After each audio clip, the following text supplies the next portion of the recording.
why don't you go ahead and start your presentation? Sure, thanks. I'll lead in slowly too and say I don't have a safety message, but I really appreciated, Peter, your safety message about the eye strain.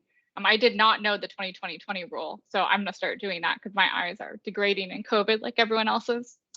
So hi everyone, I am Carrie Bentley. I'm the co-founder and CEO of Gridwell Consulting.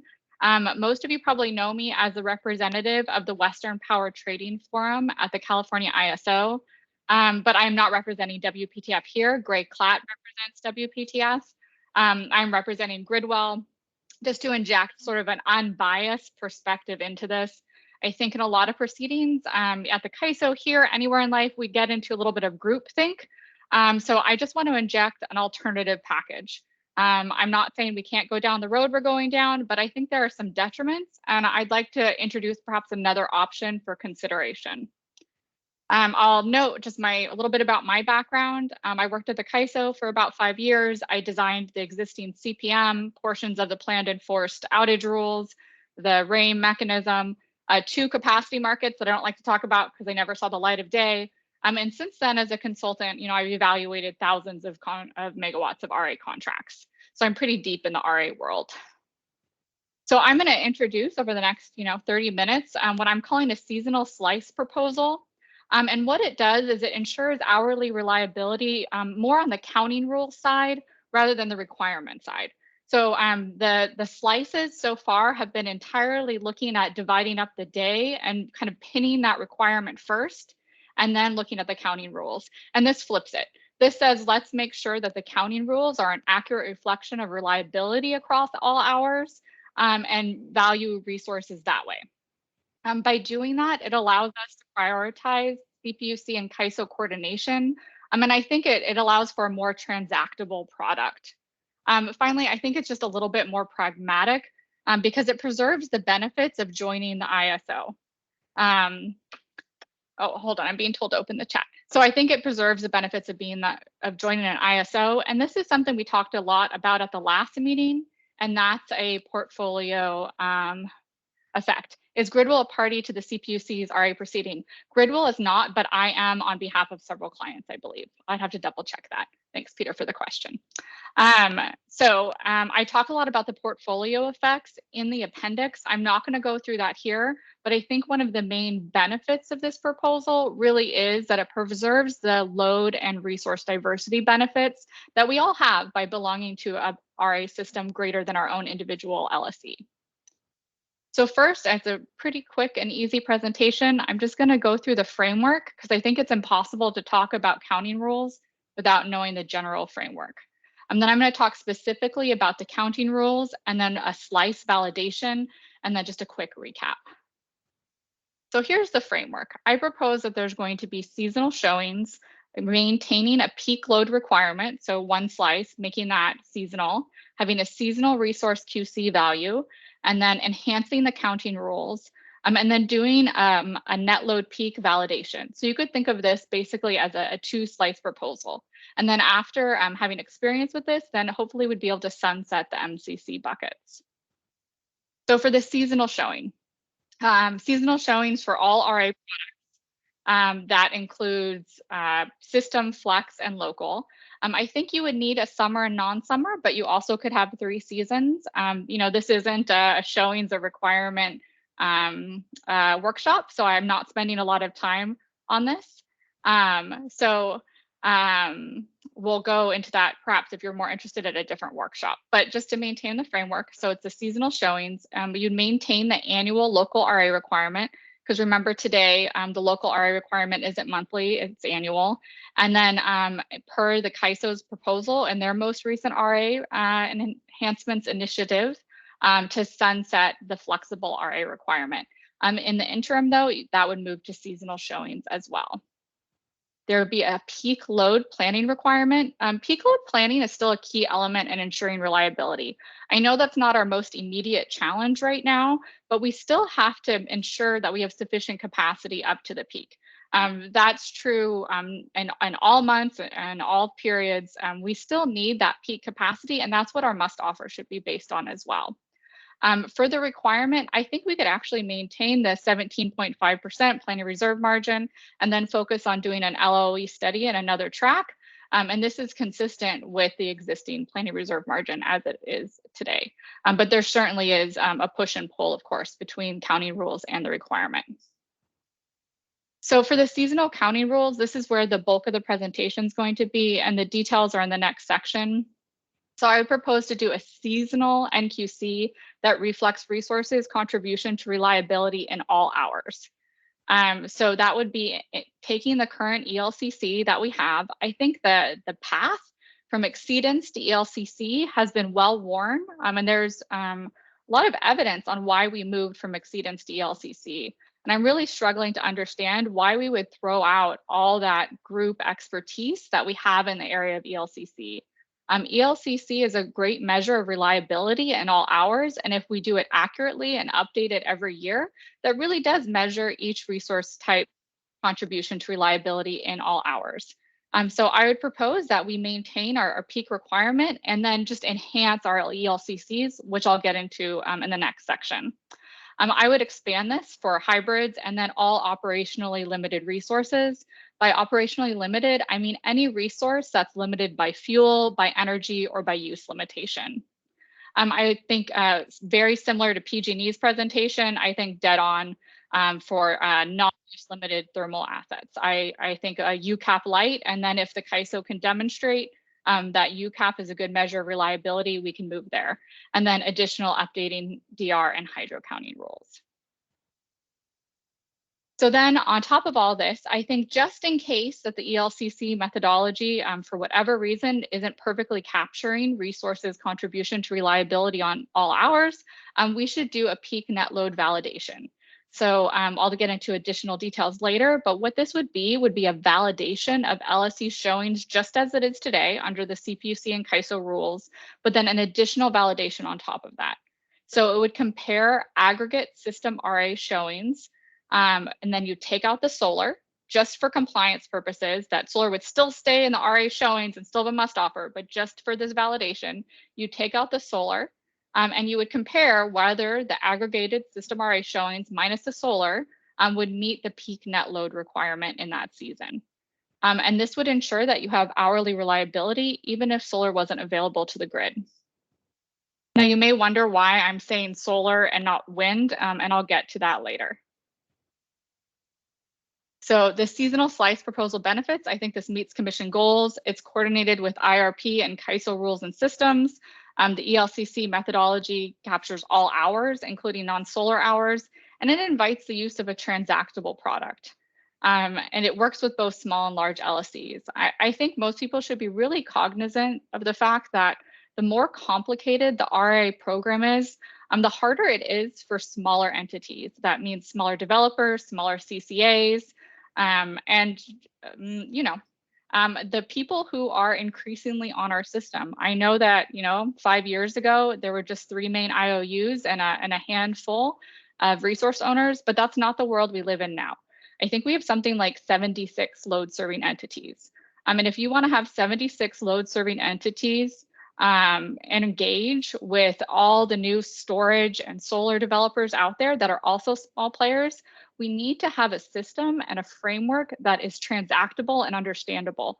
And my personal fear is that having, I forget who did the math on this one, but having a monthly hourly slice program will not yield an easily transactable product or understanding. And I'm hearing a lot of dings, so maybe I'll pause there after the framework and just say, are there any clarifying questions on the framework? I'm not on the counting rules, not on the validation, because those are going to be the next 2 sections, but simply on the overall framework, do you have questions?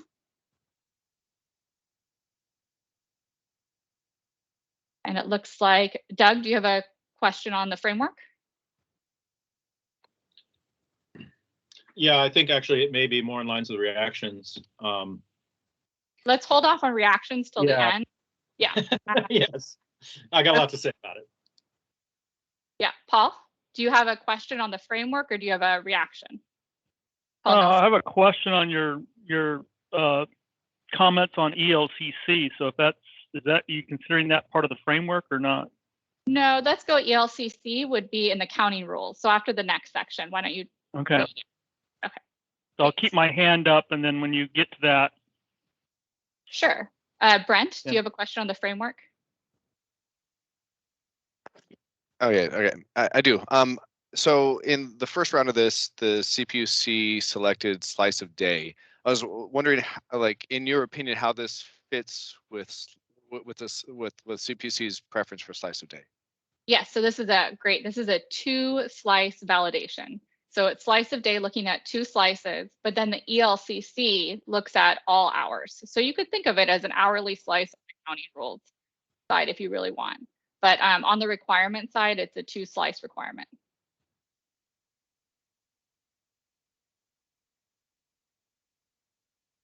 So I see slices, but slice of day.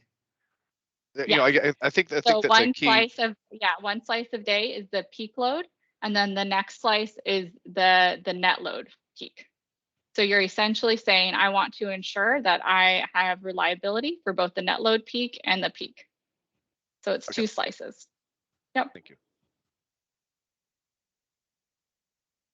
Okay. No other framework questions? I will move on then. Okay. So for the counting rules, I mean, I get what you're saying. I do, Brent, about the slice of day.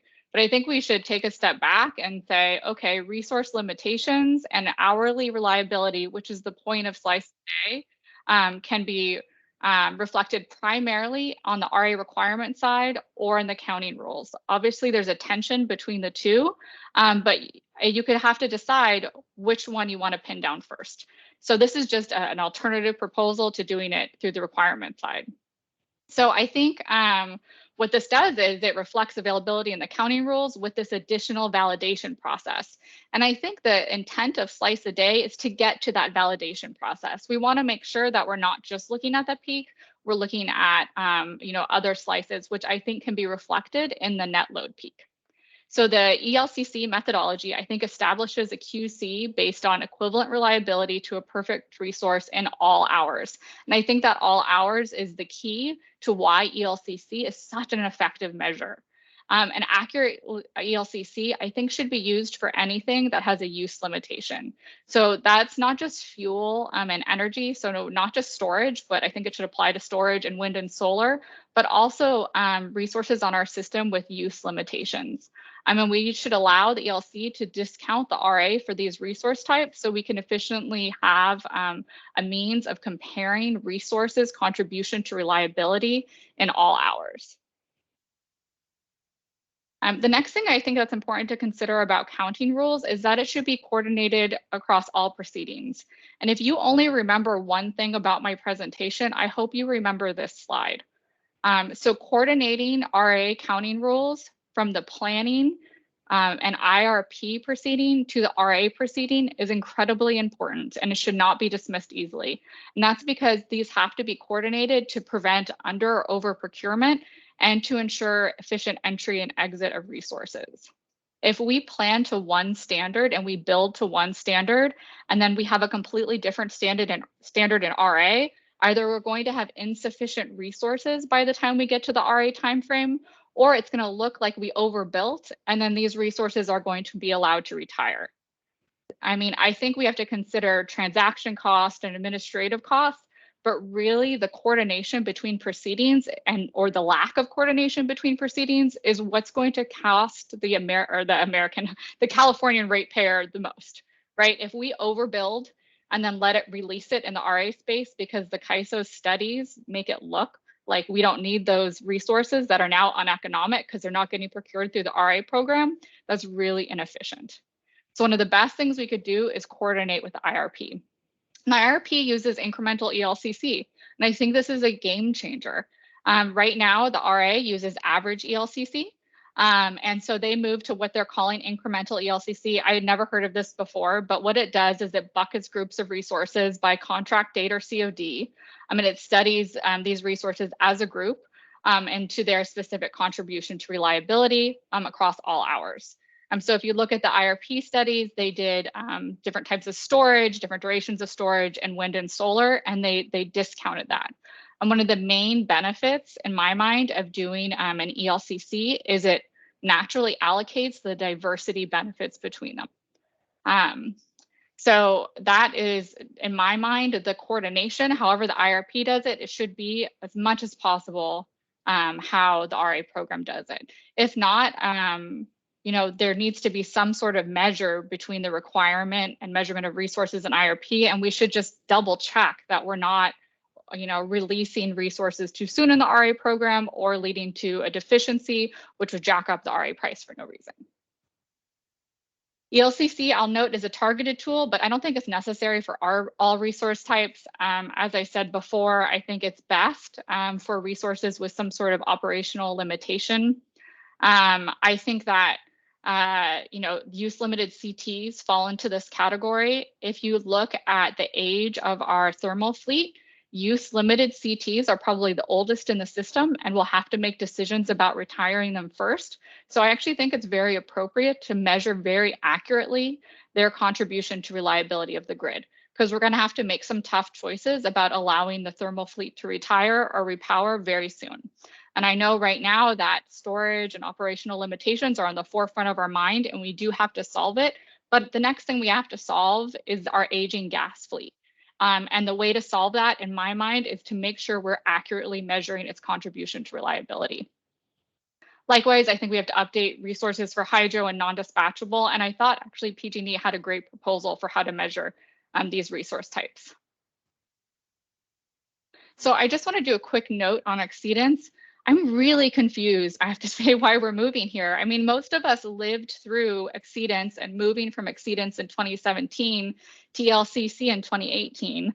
And I thought energy staff did a great job of demonstrating why it was a better statistical measure of reliability. And I know we keep saying that we could comply with California statute by just changing the definition of ELCC, but that feels pretty disingenuous to me. I don't think we could change the definition of ELCC. I think we'd have to change the statute. So a note on UCAP, we've posted all the outage data scraped from the CAISA website into an Excel spreadsheet. We posted it on our website. It's a pain if you try and download it itself. This is the only data we have on outages. If we had hourly outages, maybe we could, you know, assess UCAP better. We can't at Gridwell find any correlation based on this data. So we would propose to do exactly what PG&E proposed to do and discount thermal, non-use limited thermal by ambient D rates. So exactly the same proposal. Okay, so I'll pause there and take any questions on resource counting. But I'd like to say just clarifying questions. I'll hold off on reactions to the whole proposal until the end. Peter, do you have a question? Yeah, the ELCC calculations, is that going to be done on a resource by resource basis? I would propose it be done on as bucketed as you can, still accounting for different types. So very similar to your proposal that PG&E did last time, where it's looking at a locational basis and, you know, technology type, same thing. Does that make sense for, say, hydro resources? I think, yeah, I mean, I think you could bucket some hydro, and that's definitely something that would need to be worked out in detail with this proposal. Okay, thank you.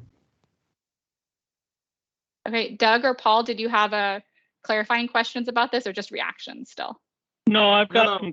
This is Paul. I've got some questions. Okay, go for it, Paul. So you said earlier you have a peak and a net peak. Is that annual or is that monthly? That's seasonal. Seasonal. Okay. Okay. So then you said there's ELCC captures reliability in all hours. So is your vision for each seasonal peak or net peak, is there one ELCC value for the resource for both slices, or does it have two different values? Great question. The net load would just be a validation and not have different counting rules. We would just have one ELCC value per resource per season. Oh, Okay, so you have a validation for the net peak, and then you just use what I guess what the current energy division currently calculates for the peak. So yeah, for the requirement, you mean? Mm-hmm. Yes, yeah. So what's currently calculated would still be our peak requirement, but then we'd have a peak net load validation. So we would use the CAISO's peak load forecast for the next year. I believe they do this already within the flexible RA process. So we would use their peak net load requirement, and we would double check that if you removed solar RA, that all other RA resources can meet this. And the reason why we do, I thought I had a slide in here. Here we go. The reason why we do solar and not wind is because if you look at, this is actual 5-minute data from September. And if you check this all the time, you'll see that wind always outputs above their RA value during the net load peak or peak net load, whereas solar does not. So really, we don't need to remove wind from the stack. We need to remove solar to double check that we have sufficient RA to meet peak net load. So the current loss of load expectation is, my understanding, centered around the net peak, which will capture, when you do it for solar, will capture a contribution of reliability during those net peak hours. It does. But you're going to take that ELCC value and apply it to an earlier time period at the peak. So that would tend to actually underestimate what you would expect to get from solar at the time of the peak in the, was it 4 to 5 p.m. time frame instead of the 7 to 8 p.m. time frame. So the solar ELCC measures its contribution to reliability in all hours. So it's an appropriate use for, it's appropriate use for the peak load requirement. What it does during peak net load is, let's say it's wrong. Let's say the ELCC, our measurement's a little bit off, and we've seen that to be true. So when we do our, when we looked in 2020 and we had our blackout periods, we had trouble during the peak net load. And that's because the average ELCC overestimated the amount of solar that would be on the grid at that time. And you could argue that maybe it overestimated it because we hadn't updated the average ELCC, or maybe our study was a little off. But all this does is just verify that our forecasted peak net load can be met by non-solar resources to ensure we meet reliability during the period the CAISO is most worried about. But you have fundamentally two different peak values that you're trying to do a resource stack, but I don't want to spend too much time on this. And I will point out in recent testimony of the CAISO for a proxy for net peak, they wanted to actually assume solar out to be 0 to meet a net peak requirement and not use an ELCC. That's exactly what this does. So this takes the solar RA, exactly. So apparently it doesn't work for all hours if you're going to assume it to be the output to be 0. But the other thing you wanted to push incremental. So in an environment where you keep building solar to meet RPS, and you keep reducing the loss of load expectation, that drives the ELCC down even further. So what happens when you start to get values that are 0? And in this resource stack, you don't count solar at all, and you're essentially saying for the peak, none of the solar stack counts to meet your peak. But we know that solar is going to be around at 4 p.m. But by using the incremental, you're assuming it's 0. Yeah, I think so. I'll move on by this a little bit, but I'll say if we decided that we cannot rely on solar to meet our reliability in the IRP process, and that's what we're building to. I would ask whether you think it's appropriate to value solar as more than 0 in the RA program, Okay. and if so, why? But I think we need to move on. Paul. Well, no, But I think I these want are to. valid I'll try to be questions. very quick on this. The marginal or incremental in IRP perspective is looking at how does a resource change an improvement to reliability with the resource stack. When we go into the RA framework, we're looking at what is the resource stack. And I'm struggling with, we're going to assume all the solar is just non-existent to meet a 4 p.m. peak. Because you're saying, oh, solar, even though it's there, we're going to assume it's 0 to meet a 4 p.m. peak. Go out and get more resources.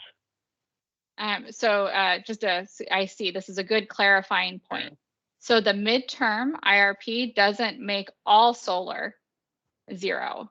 It makes incremental solar 0. And this would mirror what the IRP uses. So it uses for existing assets, the average ELCC.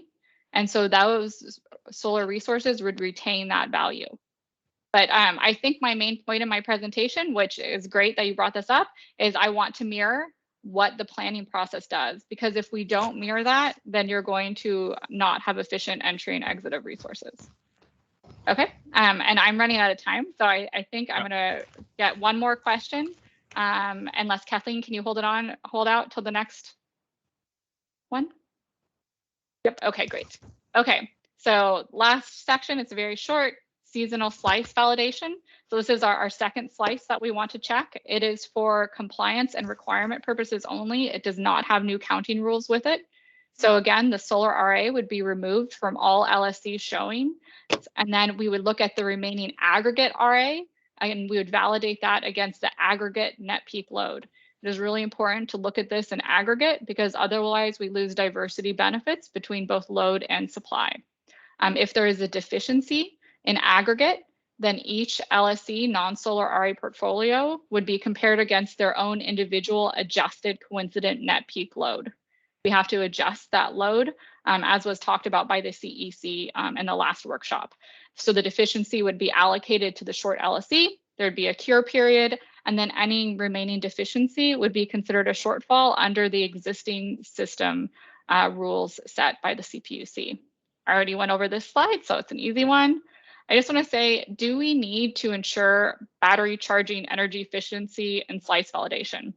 And you've heard me pop up and say this in several workshops. It's not a binding constraint. If you allow thermal energy to count towards storage charging and it's not going to be a binding constraint in aggregate for, I don't know, 8 years, a very long time. And that assumes that the IRP doesn't ensure this at all, that the IRP ignores the need to charge storage resources completely, but the IRP doesn't do that. I'll also note that I think personally as an environmentalist, I don't think we should build storage to be charged by thermal assets. I think we need to do that environmental component and only build storage if there's excess renewables on the system. That's the whole point, to get to our clean green grid. I mean, that can only be done in the IRP. By the time we've gotten to the RA space, it's too late to ensure those environmental goals. So if we've already met our reliability goals in the RA program, we don't need to add a constraint in this check that will never be binding. And we want to force, I think, the IRP proceeding to take care of it. We don't want to get into the IRP space and have a bunch of people say, oh no, we handled this in RA. We shouldn't handle this in RA. We need to handle this in IRP. Okay, so finally, RA is complicated. I think we should seek to simplify this. The seasonal slice, it's just for consideration. It's an alternative package to do this on the counting rule side rather than the requirement side. I think it resolves all the identified reliability issues and most importantly, coordinates with the IRP and CAISO rules and yields a transactable product. Okay, so I'll take questions now or comments. Let's see, Doug, did you get your feedback answered? Yeah, no, not at all. I mean, there's a lot of things to unpack in here. I guess to start with a clarifying question, it really seems like this is basically the existing system, right? That we are stacking up resources to hit peak. And then there's this little extra piece of doing a net peak, which is sort of what CAISO, I think, has suggested be done as a kind of interim kludge before going to a full hourly or slice of day approach. Am I kind of reading that right? That this is really not that different from what we're doing now? I hope it's not entirely different. I hope it yields a better reliability result. I believe it will. We've already done a lot of work on the system. I don't think our conclusion from the blackouts should be that we need to throw out our whole RA program. I think our conclusion should be that we need to think more carefully about operationally limited resources that are taking over from thermal resources and how to better ensure that they're accurately counted compared to our requirement. Yeah, and that leads me to my second piece. I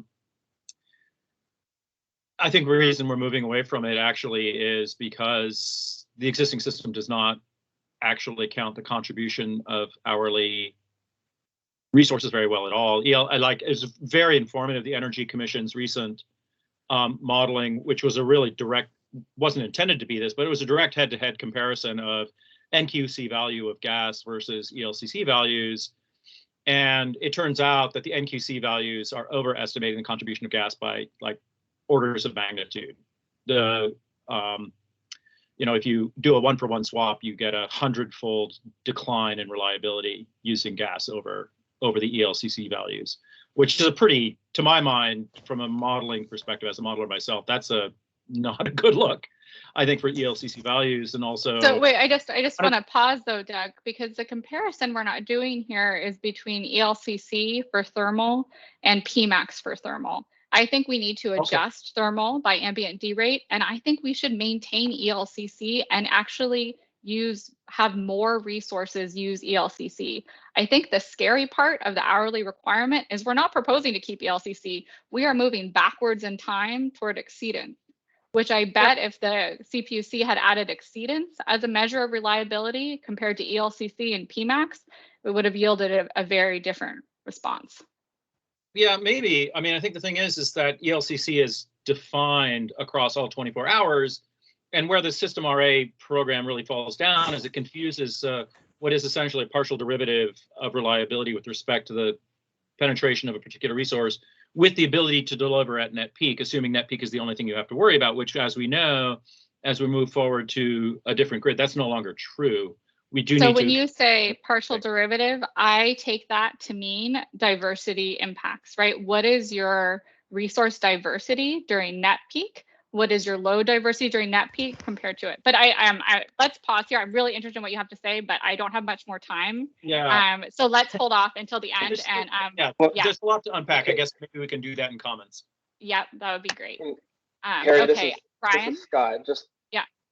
And just to make sure that you understand, you do have until 1:30, right? So. Oh, okay. Thank you, Brian. We can loop back to Doug after. Thanks, Carrie. Brian Beering for American Clean Power. I just wanted to thank you for the presentation. This has definitely been informative. One of the things we've been very concerned about in this slice of day proposal is the increased complexity, particularly if we go to multiple hours, and the challenges that will create, at the time when all of the load serving entities are out there trying to procure all of this new capacity from the IRP proceedings. So I just wanted to note our support for trying to integrate the IRP and the resource adequacy counting frameworks and support that aspect of your proposal. Thanks, Brian. I think that's a key goal of this proposal. Okay, Kathleen. Great. This is Kathleen Colbert from Vistra. I want to echo what Brian just said.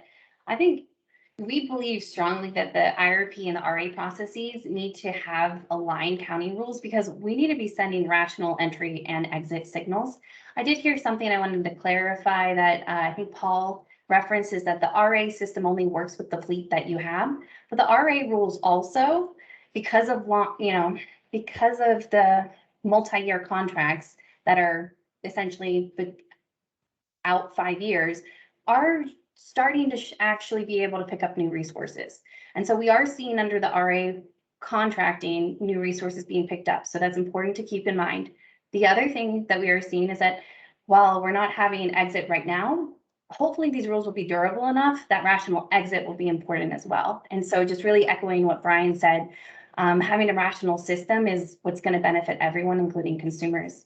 The other thing I wanted to echo, a couple other things I heard you say, diversity benefits, strongly support that. There's a reason that we all come together to coordinate and work together within the ISO system. And this is system RA we are talking about. It is a system product and service. And so diversity benefits are incredibly crucial to being able to ensure that we are not over procuring and adversely impacting consumers in a way that, and you know, equity means a lot to me, so I like to give a little push out on that. The other thing I heard you say that I really want to echo resonates with us is that this is the sanity check piece is what I think is really new and can provide a strong benefit, but maintaining a system that is rational from a contracting purpose is great. The other thing that I heard Doug say is this different? I do see this as different. These are better counting rules across of the wide array of resources so that what we're looking at in aggregate is an accurate representation of what can support reliability. And I don't believe we have that accuracy today. So I think that is a key difference. I think the net load validation is a key difference. That includes that sanity check of if the sun isn't shining, you don't count. So I think your proposal brings a lot to the table and look forward to talking about it more. Thank you. Thanks, Kathleen. It's hard to tell. Brian, I think you've already gone unless you raise your hand again. Eric? Thank you, Carrie.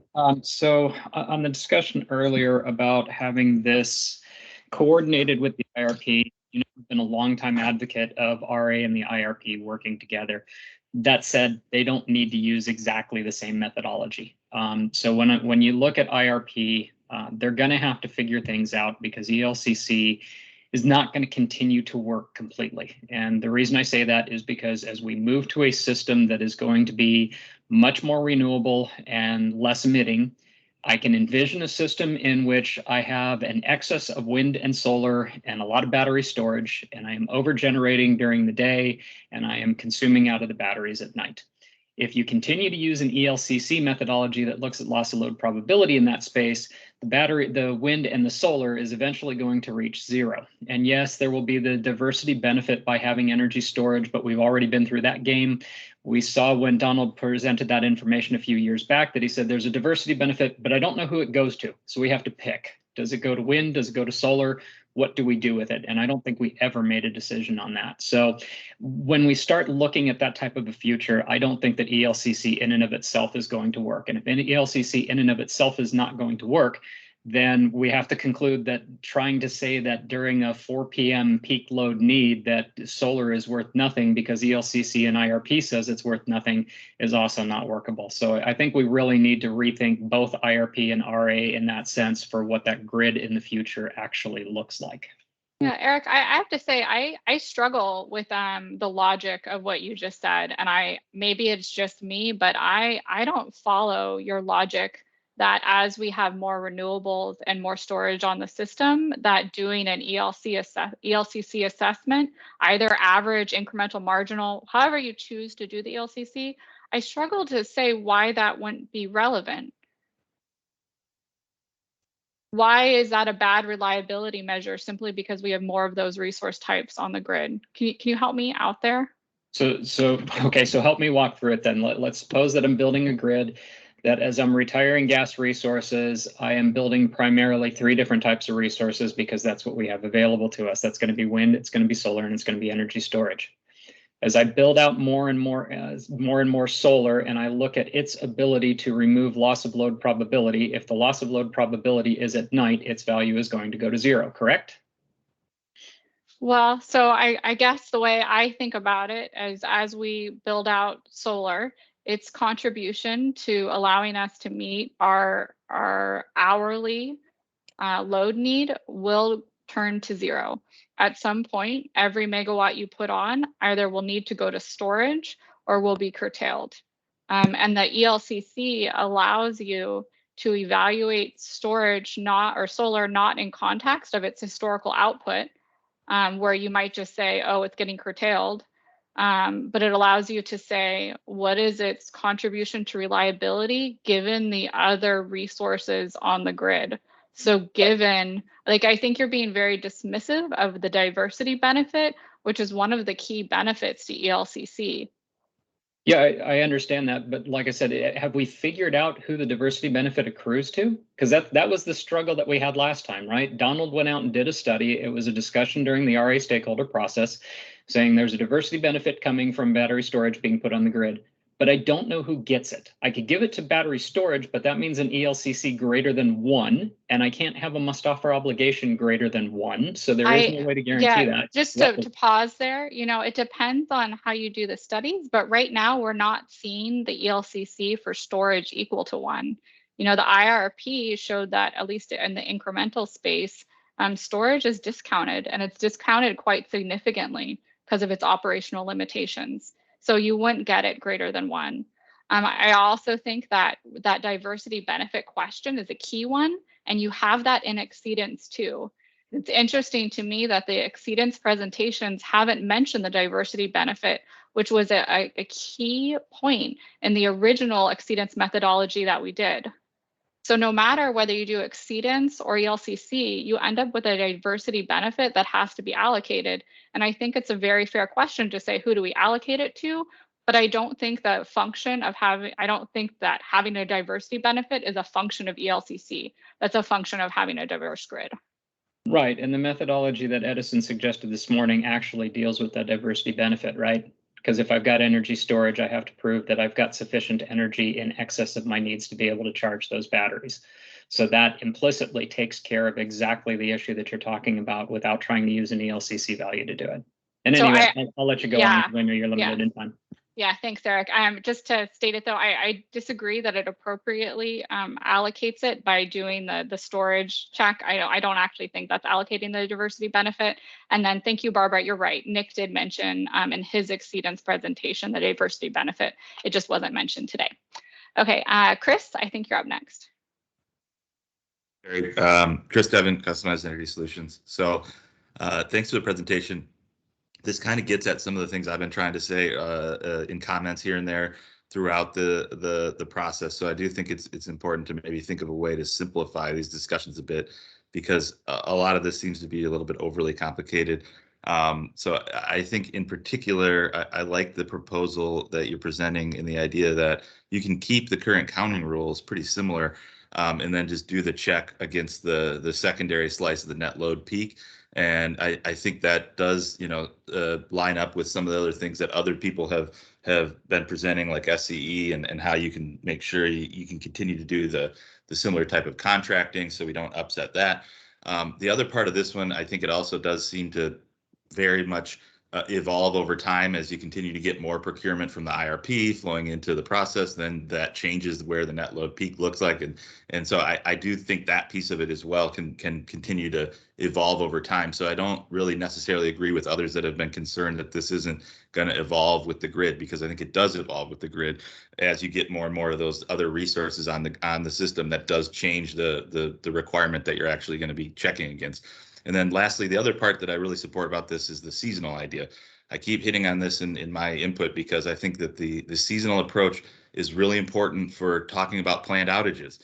We really haven't had any discussion about planned outages in any of these debates yet. And I think that it's been a continuing problem for years, and CAISO has not been able to address it. And it's really been driven by the monthly concept. And so I think this is more supportable in that sense of dealing with having some cushion available to do the planned outage process and have enough resources available to allow for planned outages without running into the issues that we have today under the monthly concept, where it's more shaped. So a lot of other folks have been talking about over procurement concerns, and obviously cost is important as well, and that's part of the principles. But I think we haven't been talking enough about the planned outages, and I think this proposal might address that pretty well as well. So I just wanted to throw that other idea out there in that concept, because I haven't heard a lot of discussion about the planned outages. So just some support for the idea overall.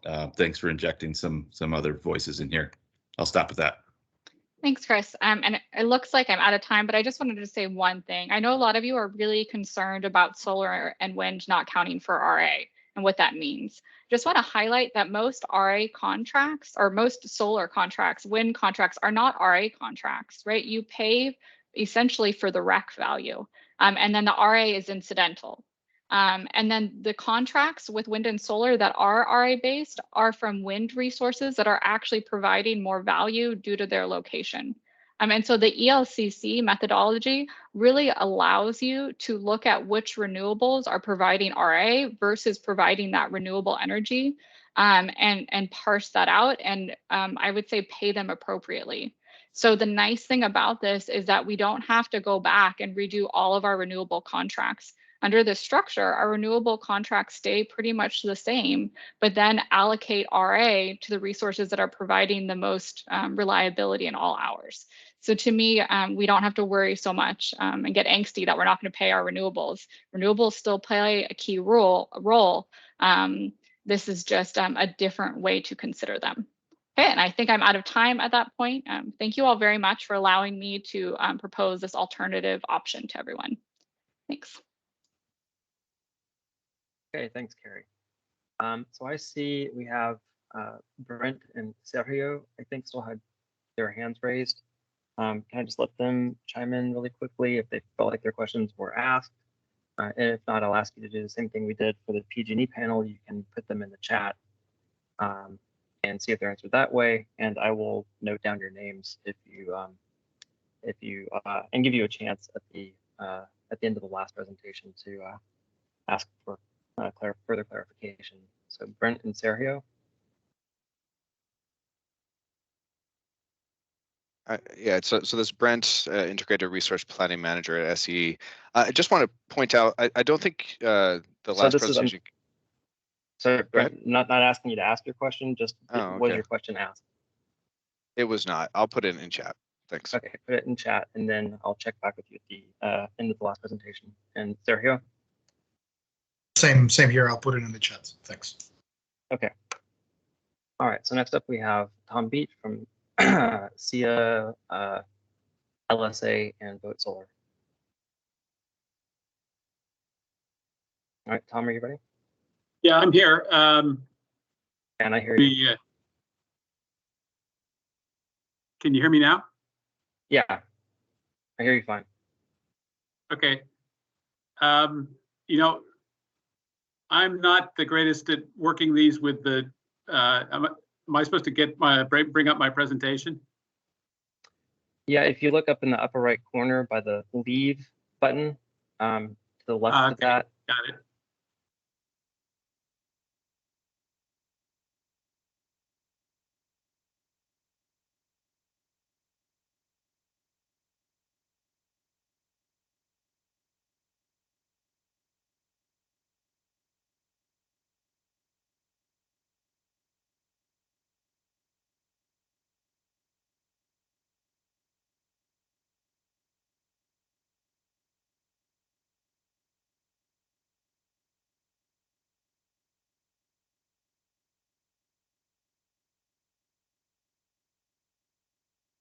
Okay, yeah, we see your screen now.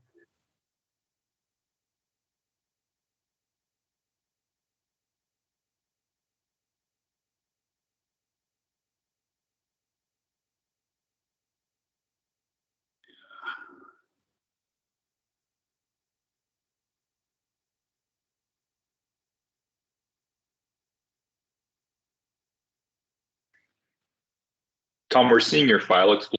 You want to come back and share when you got your deck?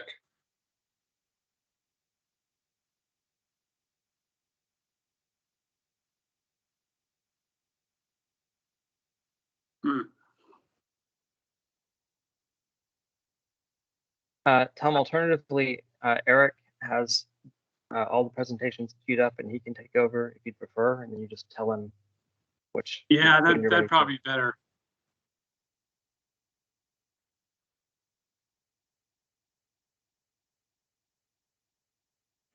All right, Eric, can you go ahead and share your screen? Yeah, I'm bringing it up right now. Give me just a moment.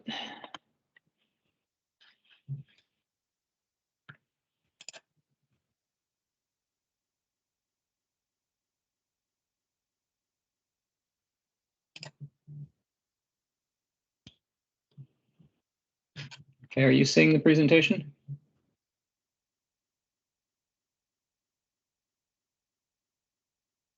Yeah, it just came up. Yeah, it just Okay. came up. So we can start on the second slide. Okay. And then if you can just make it full screen, Eric. Yep, I'm trying to do that. There it goes. All right. All right.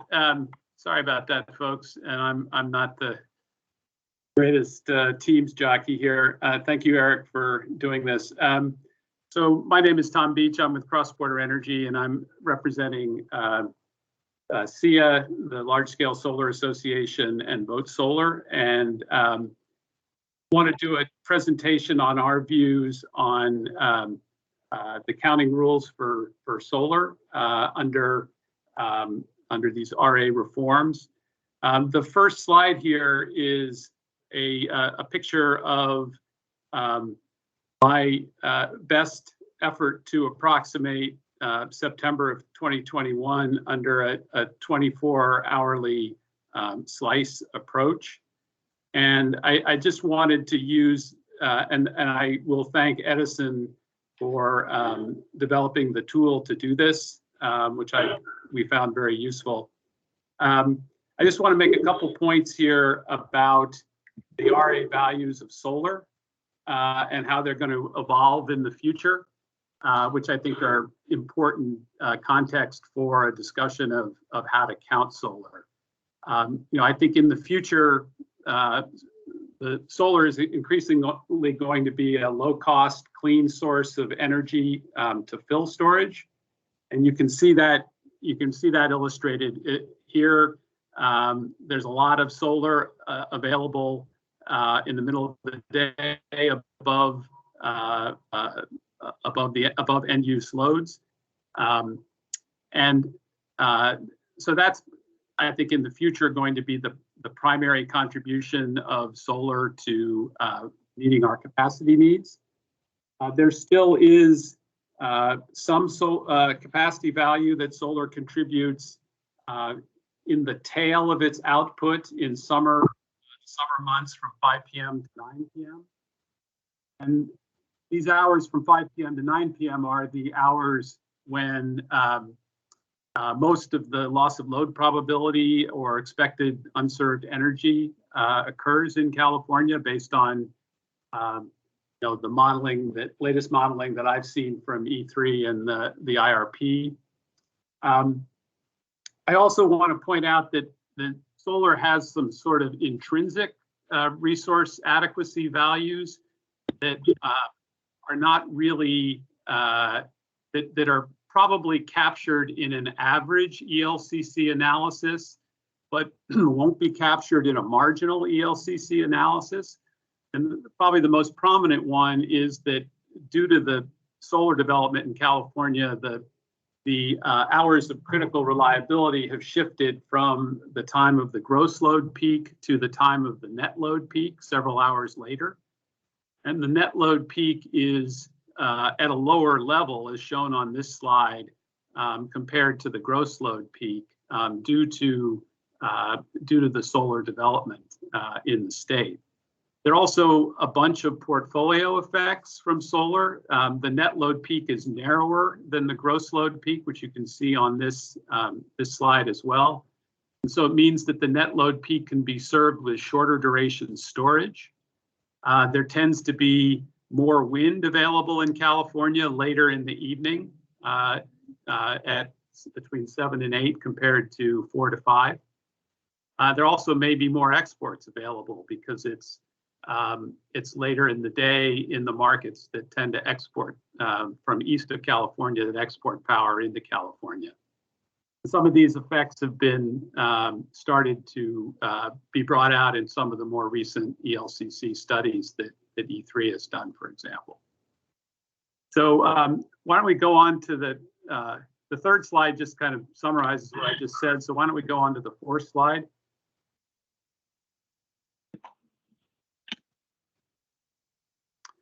So we do have a specific proposal for counting solar. We are supporting, we do support the hourly slice methodology that that Southern California Edison has put forward. We think that moving to hourly slices with monthly showings is the good path forward here. We are concerned, and I'll show a couple slides later, with longer slices, like 4-hour slices, will leave a lot of variable generation kind of on the cutting room floor, because the output of variable resources doesn't fit neatly into 4-hour slices. It's much better represented by hourly slices. Our proposal on exceedance, and we do think that it's reasonable if we're using an hourly slice framework. We think it's reasonable to move to an exceedance methodology, and I would emphasize that this is a lot different than when exceedance was used 10 years ago, when we were just focusing on serving the gross load peak with the RA program. Now we're looking at every hour of the day, and I think that we also are trying, since we're moving to more slices, we do need to keep it simple. And I think doing an exceedance method in each hour is something that is relatively easy for a wide range of parties to calculate. I don't think that that we're going to sacrifice.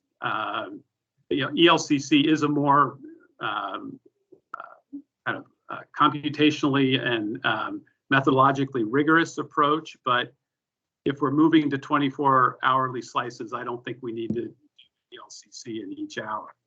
And I think we can still, part of our proposal here is to continue to use ELCC to benchmark the choice of the exceedance value. And I think this is going to help us resolve our problem with that pesky statute that has been discussed. We think that the choice of exceedance, especially in the on-peak 5 p.m. to 9 p.m. hours, should be benchmarked to ELCC, the ELCC studies, and I'll show an example of that later. And we think that the current ELCC actually supports using a 50% exceedance for solar in the 5 p.m. to 9 p.m. period. And we also think that a 50% exceedance is reasonable in the other off-peak hours as well, and I'll show some analysis that we've done around that. And then finally, the last part of our proposal is for accounting rule for hybrids. I think we agree with PG&E that we should just build upon the additive rule that the commission has adopted thus far. We do also agree with, I believe it was Edison's proposal, that there needs to be some consideration given to the different configurations that hybrids can assume. For example, DC coupled hybrids can make a lot more energy available to charge the battery than AC coupled hybrids, and that needs to be considered. So why don't we move to the next slide?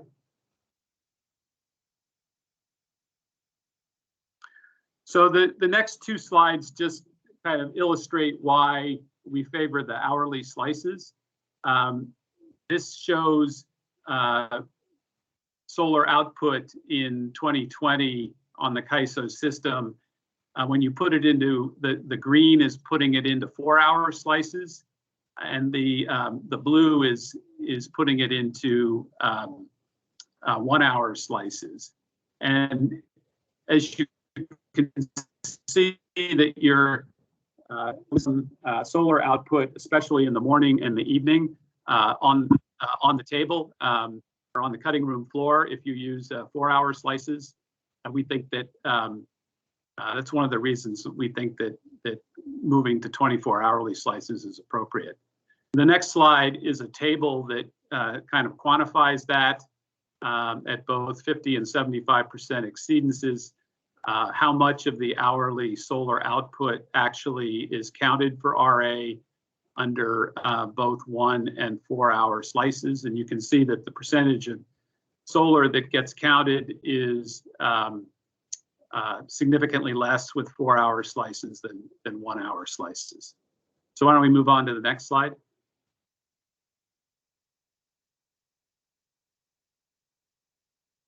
So I kind of broke up the analysis that we did of an exceedance value for solar into two pieces, off-peak and on-peak. And this is the off-peak piece where in the off-peak hours, the principal reliability value of solar is providing energy. And you know, I think we agree with PG&E that what we're looking for here is a reasonable measure of solar's ability to produce energy at various times of day. We think that in the middle of the day that just using a 50% exceedance, which is very close to its average output, is a reasonable place to start, and I think turns out to be a reasonably accurate representation of solar's ability to produce energy on high demand days, and I'll show some analysis around that. I think also, I know Carrie mentioned the issue of diversity benefits with using exceedance, and I was involved in when we were using exceedance 10 years ago. That was a big issue when we were using 70% exceedance, and turned out that the 70% exceedance of the whole portfolio was much higher than the 70% exceedance of individual units added up. And so there had to be a diversity benefit added to the exceedance value. But if you're using a 50% exceedance, something close to the average output, that issue pretty much goes away. I think that's certainly a benefit of using the 50% exceedance. The other thing I think is important to emphasize is that in the off-peak hours, there's a lot of capacity available to produce energy. I think if you go back to you don't have to do this, Scott, but if you look at the second slide on September of 2021, there's something like 250,000 megawatt hours of available energy above the load line in September. The amount of energy that's needed today to charge storage in California is probably less than 10,000 megawatt hours. And also show some slides about the variation across the days of the month in the amount of solar production is maybe 10 to 20,000 megawatt hours. So we have a lot of ability to produce energy today and will have for the foreseeable future. And I think I would agree with Carrie that it's going to be probably a decade before we might have to start worrying about, do we have adequate energy to charge storage? And if we keep developing solar along with the storage, you know, we may that may never become an issue. Why don't we move on to the next slide?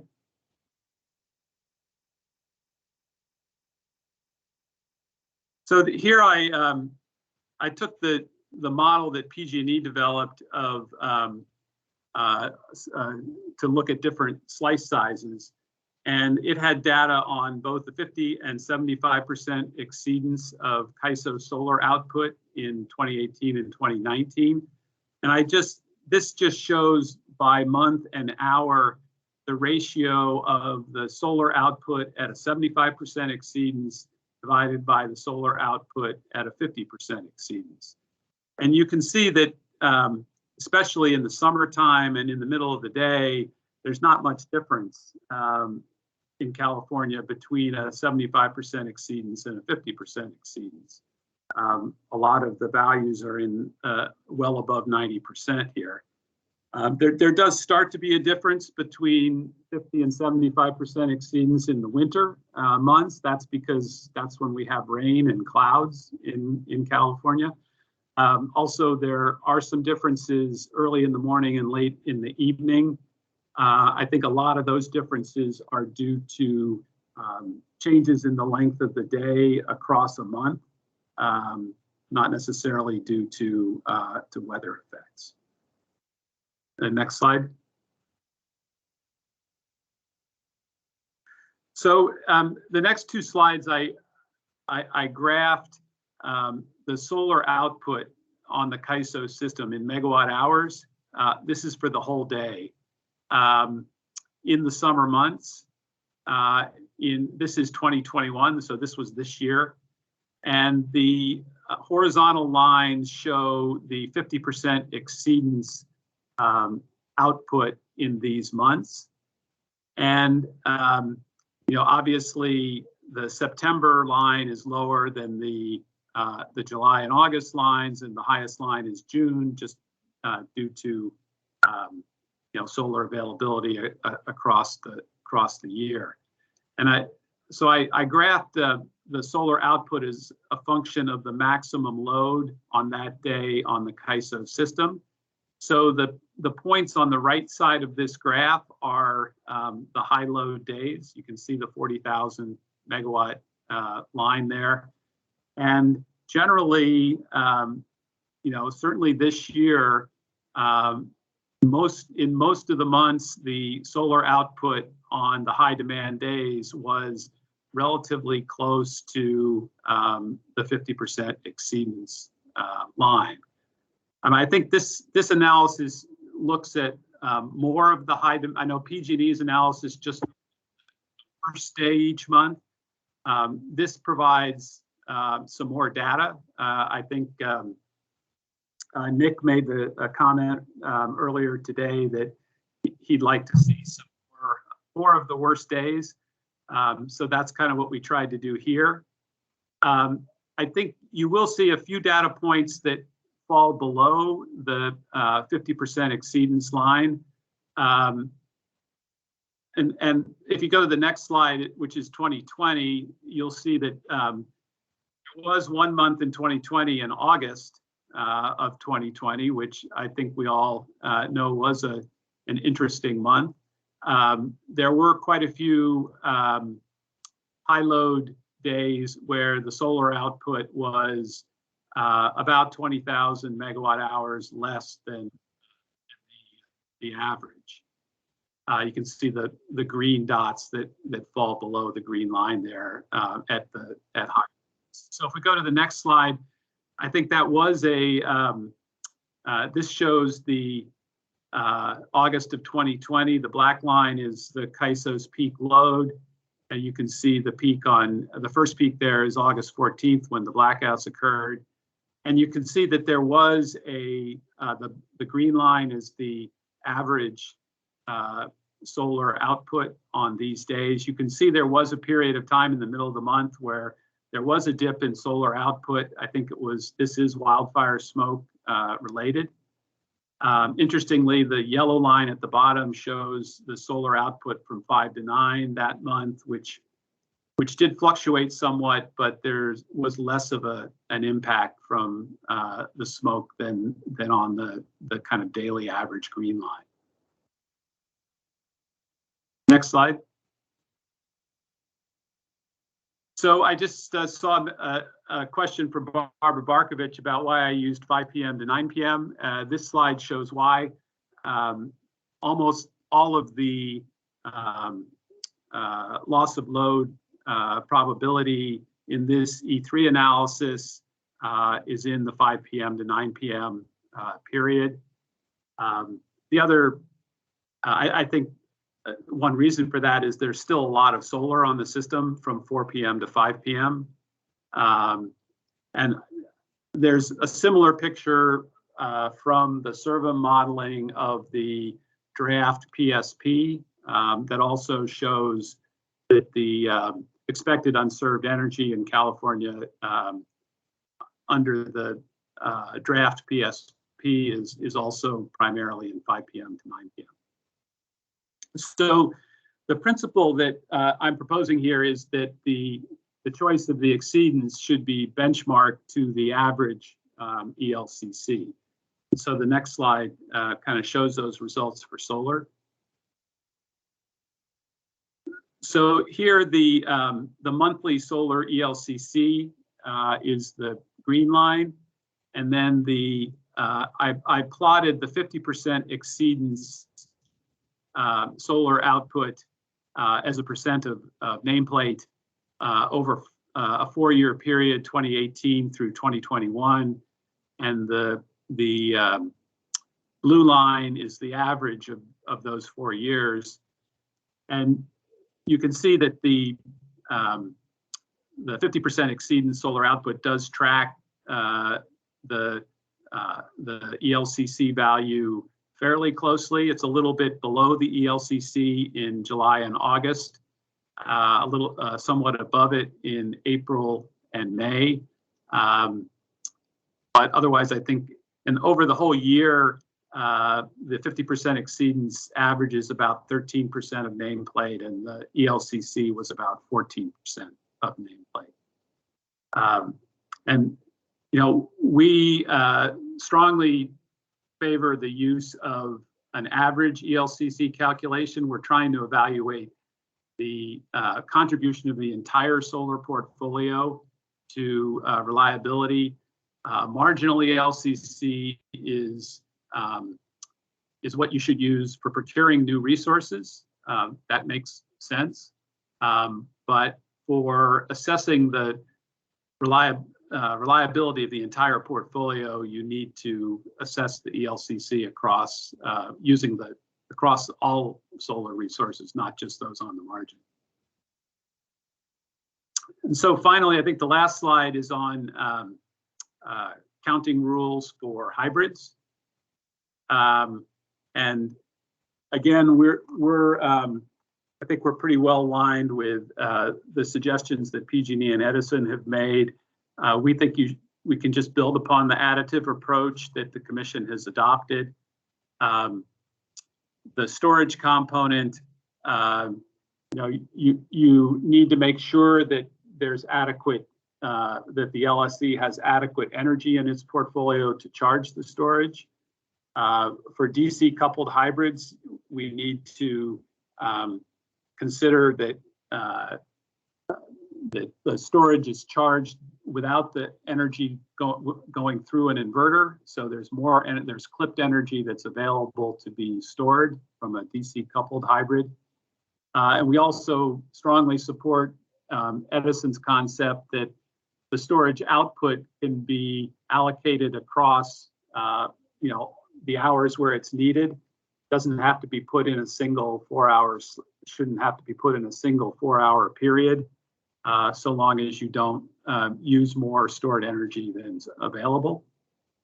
And then we would, for the solar component of a hybrid, you would take the, you would subtract the capacity that's needed to produce the energy that goes into storage, and then the remaining solar capacity would be treated in the same and counted in the same fashion as a regular solar resource.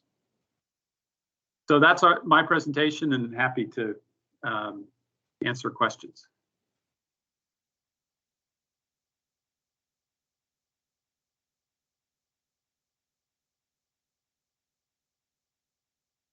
Tom, do you see the, you click on the participants, you can see who's raised their hands? I see Matt Barmack. Hey, Tom, this is Matt Barmack with Calpine. I just had, I guess, one comment and one question. So the comment is on your slide 5, and I made the same comment when Nick Pappas presented some similar analysis at a previous workshop. But this argument about, you know, sort of the granularity of the slices potentially leaving solar capacity stranded or on the cutting room floor, it just seems like we haven't worked through an entire proposal that includes a planning reserve margin that actually meets a reliability target. And it's at least conceivable to me that, you know, if the solar is actually counted more generously, we'll just end up needing a higher PRM to meet the same reliability target to make sure, you know, that other resources that are actually needed to assure reliability are procured. So it's just an observation. I'm not sure there's actually a free lunch there. The question is, and I'm not, this may be in your slides and I missed it, but you're proposing to benchmark exceedance to the current average ELCC values. So if those continue to go down, would you update the exceedance that's used for solar counting, or is your proposal to stick to 50%? Yeah, my proposal would be to update this over time. I think that's reasonable. Okay. And you know, we do, like I said, we do feel strongly that you need to be evaluating contribution to reliability from the whole portfolio. Yeah, I mean, the marginal, I think the last marginal ELCC study I saw was that solar was 5% on a marginal basis, and that's obviously a lot less than the 14% that has been used on an average basis. So yeah, I would expect the average, well, let me put it this way. I think it's going to be interesting to see what happens in the future, because in the past we've added really only solar. Now we're going to be adding solar plus storage, and that's going to be a different dynamic than just adding solar. So, you know, our proposal is that this definitely should be updated over time, but I'm not sure that I'm in the camp that thinks that the solar ELCC is destined to decline to zero. Let me put it that way. Okay, and sort of relatedly, you think that Energy Division or somebody should sort of maintain the current modeling infrastructure and be calculating ELCs periodically so that this benchmarking can be done? Yeah, I think that would be a good thing to do. I'm not. I think that ELCC is a rigorous approach, and I think we're going to be continuing to look at ELCCs in an IRP context. So I think that I think that that we stop doing ELCCs. I think it is important that you distinguish which context you should use an average ELC versus which you should use a marginal. Got it. Thank you. I think that Kathleen. Oh, great. Thanks, Tom. This is Kathleen Colbert from Vistra.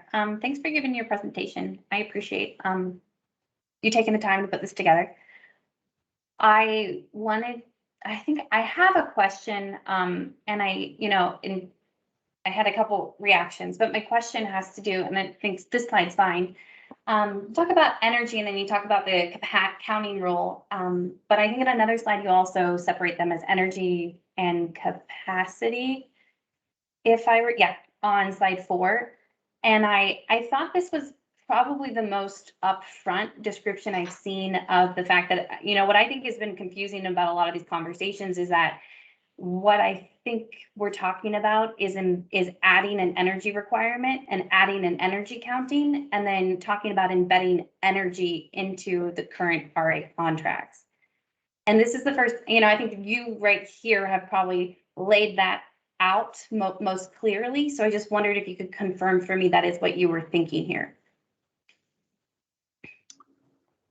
Yeah, I think that that's correct. I mean, in the in the middle of the day, as my second slide shows, we have tons of capacity, and what is important in the middle of the day is that there be enough energy to charge storage so that we can get through the evening. And in the evening, it's more of, the capacity is much tighter. And there's, a much greater chance in the evening hours that there'll be unserved energy because supply is much closer to demand. In the middle of the day, it's somewhat of an energy requirement. And then in the evening, it becomes a capacity requirement. That may change. I've seen some modeling from Edison recently that suggests we're headed for a two-peak system where there's a peak in the middle of the day associated with storage charging that's almost as high as the peak in the evening. It's going to be a while before we get there. But in that case, the energy requirement in the middle of the day may end up turning into a capacity requirement. But I don't think that's going to happen for another 10 years. No, thank you for clarifying. And I just wanted to piece of feedback, I think, for your proposal and then for PG&E and SCE, this stands as well. I think that you've done something really positive here in calling this out explicitly as two separate things. And that's helpful, I think, for considering the value of the proposal.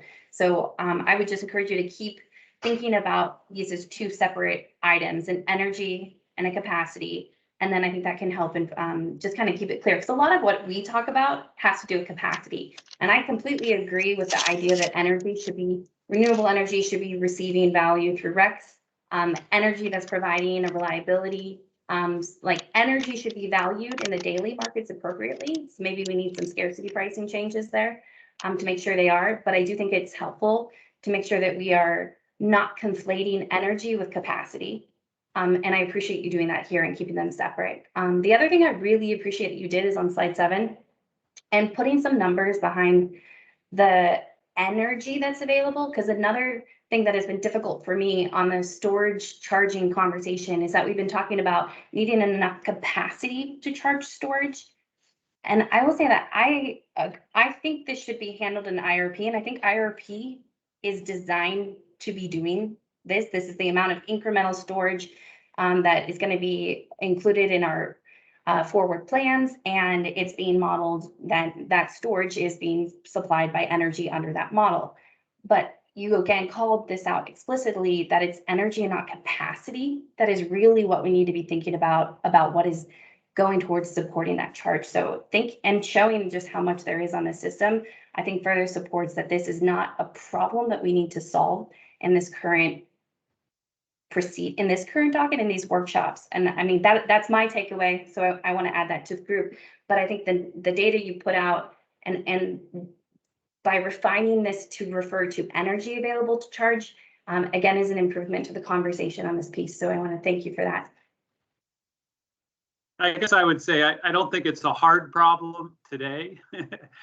I think it's an easy problem today, but it's something that we need to start. I mean, I think that was what the Edison Cal CCA proposal. I thought by introducing the concept that we needed a net qualifying energy component to RA was important, and I think the slice of day is carrying that forward. And I would just to kind of close out the thought, I hear what you're saying about it's something to deal with down the road. I would just emphasize that we're targeting here new rules to be implemented for 2024, and I think there's more than enough time to continue looking at this and identifying if IRP is not delivering the energy resources from the what is being planned for built to support storage. And just want to echo that is my suggestion is that this kind of supports that we should be moving the charging of storage to a lower priority in this workshops. Thanks.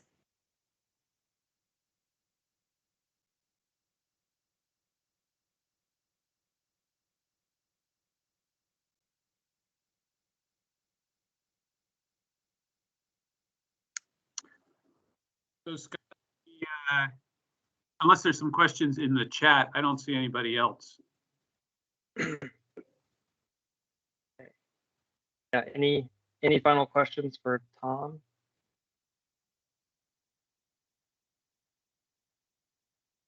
Okay, and then I had been informed that Darius might be a little late joining, and so he wasn't sure if he could be here by 2. Let me just do a check and see if it's Darius on the line.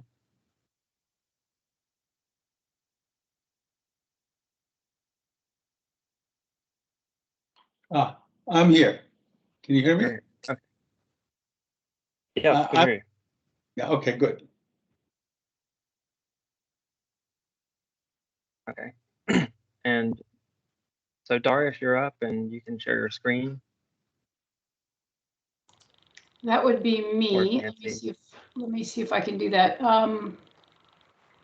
Do you see my PowerPoint? Okay. Yeah. Ready to go? Yeah, it looks like you just need to make it full screen. Okay, thank you. Okay, so hello everybody. I'm Nancy Rader with California Wind Energy Association with Darius Shamahamadi, our technical director. We are taking a little detour here, but wanted to talk to you all about why we believe that reforming the CAISO's deliverability assessment methodology really needs to accompany the reforms that we're talking about in these workshops. Essentially, the deliverability methodology is just incongruous with the reforms that we're talking about.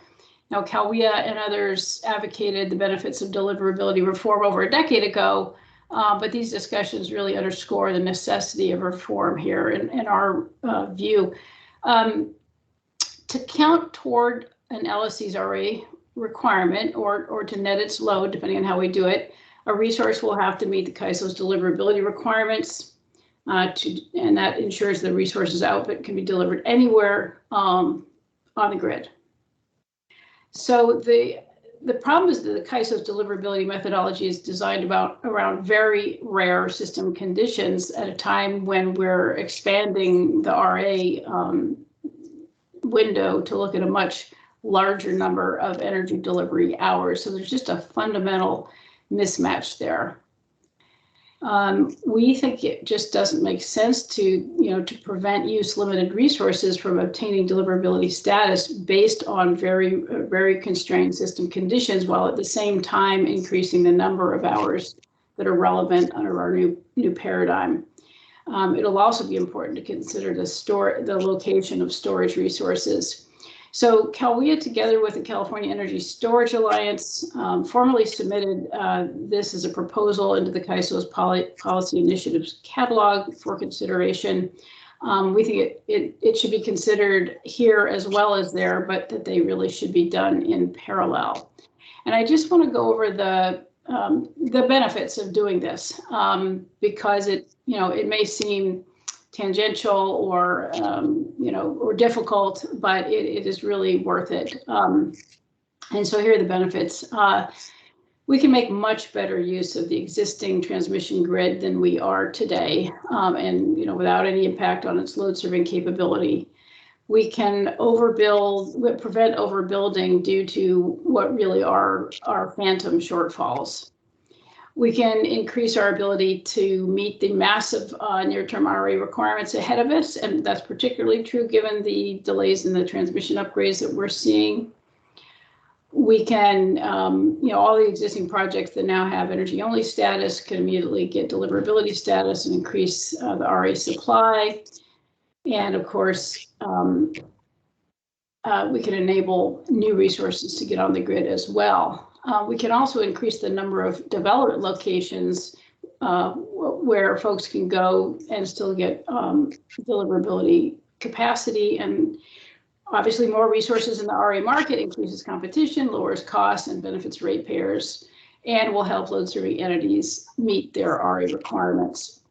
And finally, it'll allow us to really focus our transmission planning efforts on the areas of the grid that are truly weak and constrained. So we really think that the wonky details that Darius is about to get into are really worth the effort.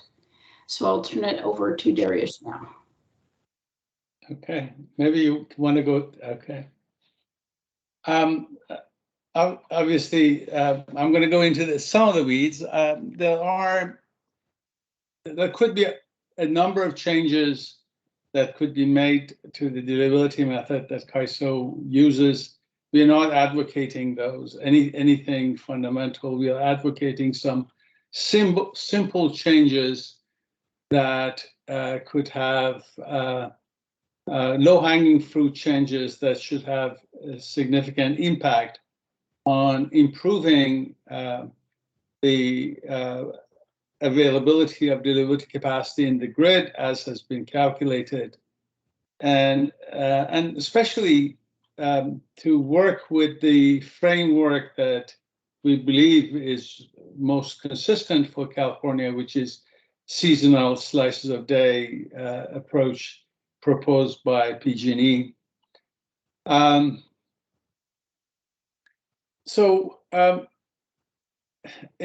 one example of what CAISO methodology could change, should change, is the fact that in performing the deliverability assessment, whether a resource, a renewable resource, or is going to be netted against load, or if any resource wants to provide RA capacity, it has to be deemed deliverable. In order for a resource to be deemed deliverable, it has to pass two hurdles. And one in the current structure that CAISO has. One is called high system need assessment. The other one is secondary system need assessment. In the high system need assessment, CAISO focuses on the time where system net load is at the highest value. In other words, at the time where we are in need of RA capacity, most in need of RA capacity. So that's one test they do. Then they also test another system condition, which is not with the time that that the system needs capacity, but there is a high chance of some resources getting curtailed. So if I'm a storage unit, and they call that secondary system need, and I have to pass that hurdle as well in order to be deemed deliverable. If I'm a storage unit, for example, and I am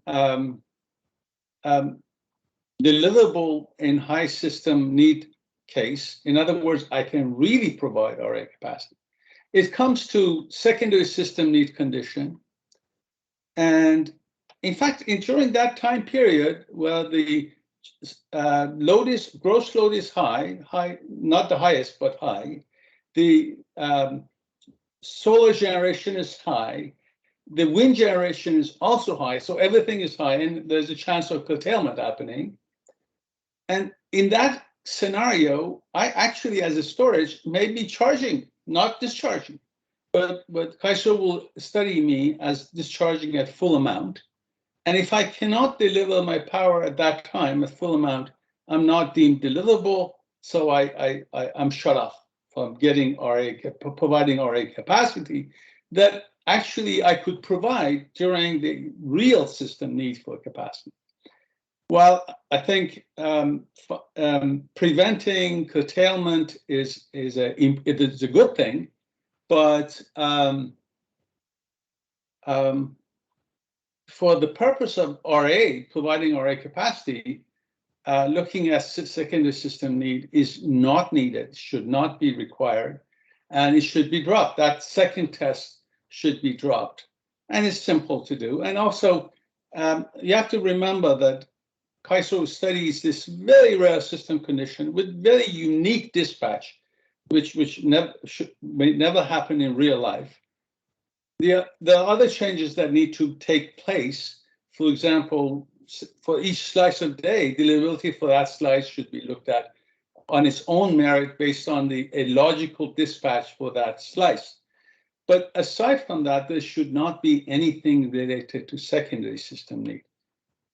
Avoiding curtailment should be dealt with elsewhere, not as part of providing RA capacity. So one of the things we are advocating, in addition to making sure that we look at deliverability for each slice separately, using a logical dispatch of the system for that system condition for that slice, but also to just do away with secondary system need condition in deliverability. And that alone should open a lot of deliverability, a lot of renewables and non-renewables should be able, and storage units should be able to provide RA capacity just by eliminating this secondary system need that's really not there to deal with system capacity needs.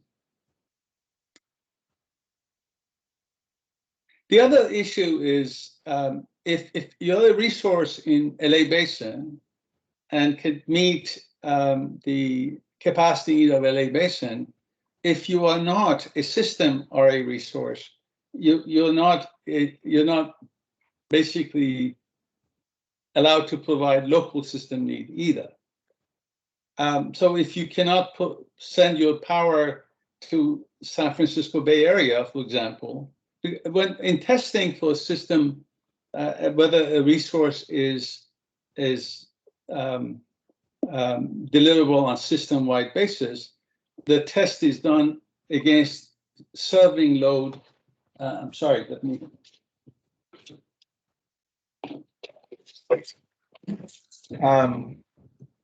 Delivering system to load anywhere in the system. So if you happen to be a resource in LA Basin and cannot deliver power to Eureka or into LA, San Francisco Bay Area, you're not a system resource.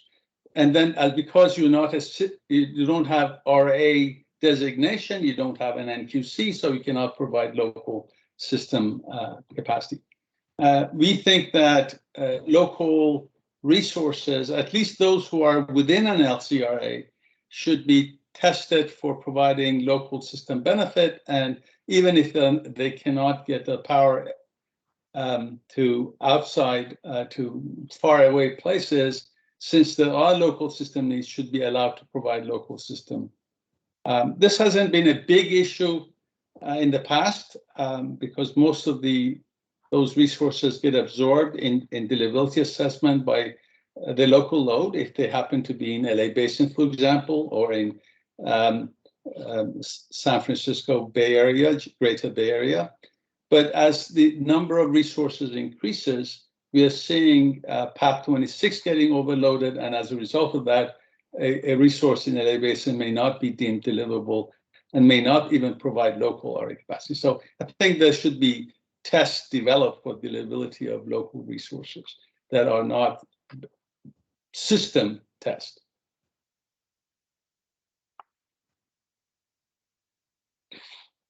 There are other reform proposals. We have CAISO tests for deliverability, not only under this very rare system condition and very constraining dispatch condition that does not happen, may not happen, they never happen in reality, but they want to make sure that they create a dispatch condition that close to overloads certain flow gates in the system. So certain system lines and branches and so on, group of lines. And that in reality, the system doesn't operate that way. But we understand that CAISO wants to make sure that things are very conservatively working. That's, as a past transmission planner myself, that a conservative framework is in my mind. But here, for providing RA capacity, there is no need to look at N-2 condition. On top of all the critical system condition that system dispatch that has been an unrealistic system dispatch that has been created in the first place. Now, if this is maybe something that could be looked at beyond, because this requires additional deliberations. It may not be as low-hanging fruit as getting rid of SSN or having a special requirement for local resources, but it's still a big factor, and maybe should be looked at in a longer-term basis. At least for most slices of day, there's no need for doing this. And in some slices of day, if getting rid of N-2 condition creates some anxiety, maybe we could increase simply the PRM for that particular slice. So we are recommending the SSN being removed. We recommending that local resources, RA resources in LCRA be treated in a different fashion than a typical RA resource, and CAISO fortunately has developed another method for off-peak deliverability status. We think that that methodology could be expanded to apply to, with some modification to many of the slices of the day that we have, but that's a discussion to be had and a reform that needs to be made. Yes.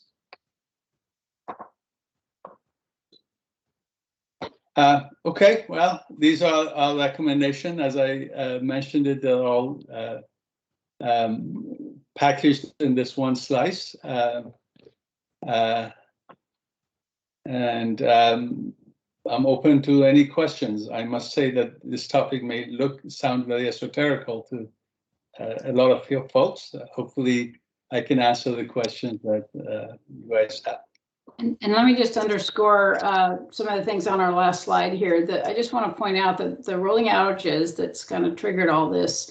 There was no N-2 condition. There were no unusual dispatch conditions. There were no extensive resource curtailments. Basically, there was a shortage of resources in the evening hours. And the problem is that the deliverability criteria are keeping resources from coming online that can produce during that period.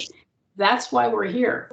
And that's why we think we really need to recommend to the commission that they recommend to the CAISO to address this issue simultaneously.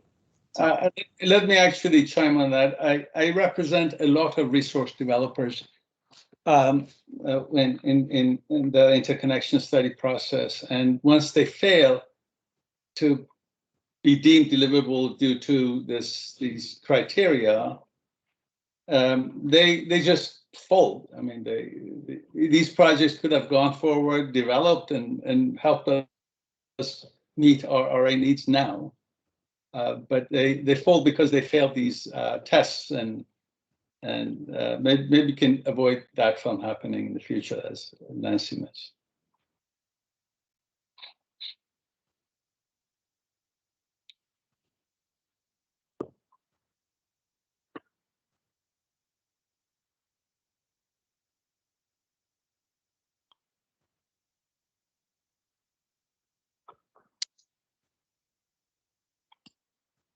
All right, Dariush and Nancy, you see you got a couple of hands raised.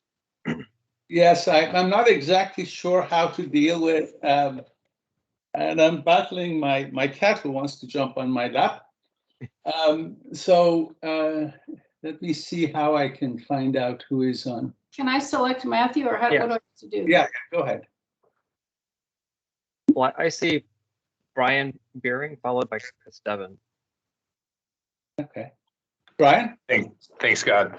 Dariush, thanks, and Nancy, thanks for the presentation. This is Brian Beering from American Clean Power Association of California. I think we wholeheartedly agree that this is something that the CPUC really does need to recommend to the CAISO and work with closely to really resolve what is we see as one of the major barriers to getting new capacity online. And the oversubscription levels and CPUC and the requirement to chase FCDS, we really do see that as a major barrier that doesn't really need to be there, as you pointed out. My question is really focused on what the commission can do in the context of, you know, I guess the working group report and analyzing the working group report and trying to think about the existing process as it is, you know, hoping that there will be some reform at the CAISO, but with the process the way it is right now, you touched a little bit on energy-only off-peak deliverability status, and that seemed to us as a potential opportunity to use the existing EO-OPDS study process to essentially get at some of the needs in particular slices. So it sounded like you thought there needed to be changes to that process, but I guess I was wondering, I mean, couldn't we use that process as it is? Brian, your question was not very clear.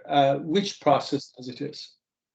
So the off-peak deliverability status, that option for going through the interconnection study process, and it doesn't get selected right now, you know, largely because you need to have FCDS, and so why would you select EO-OPDS? But I guess, you know, can we use that process as it is to determine deliverability across other slices, you know, as they've been proposed, track 3 to 2?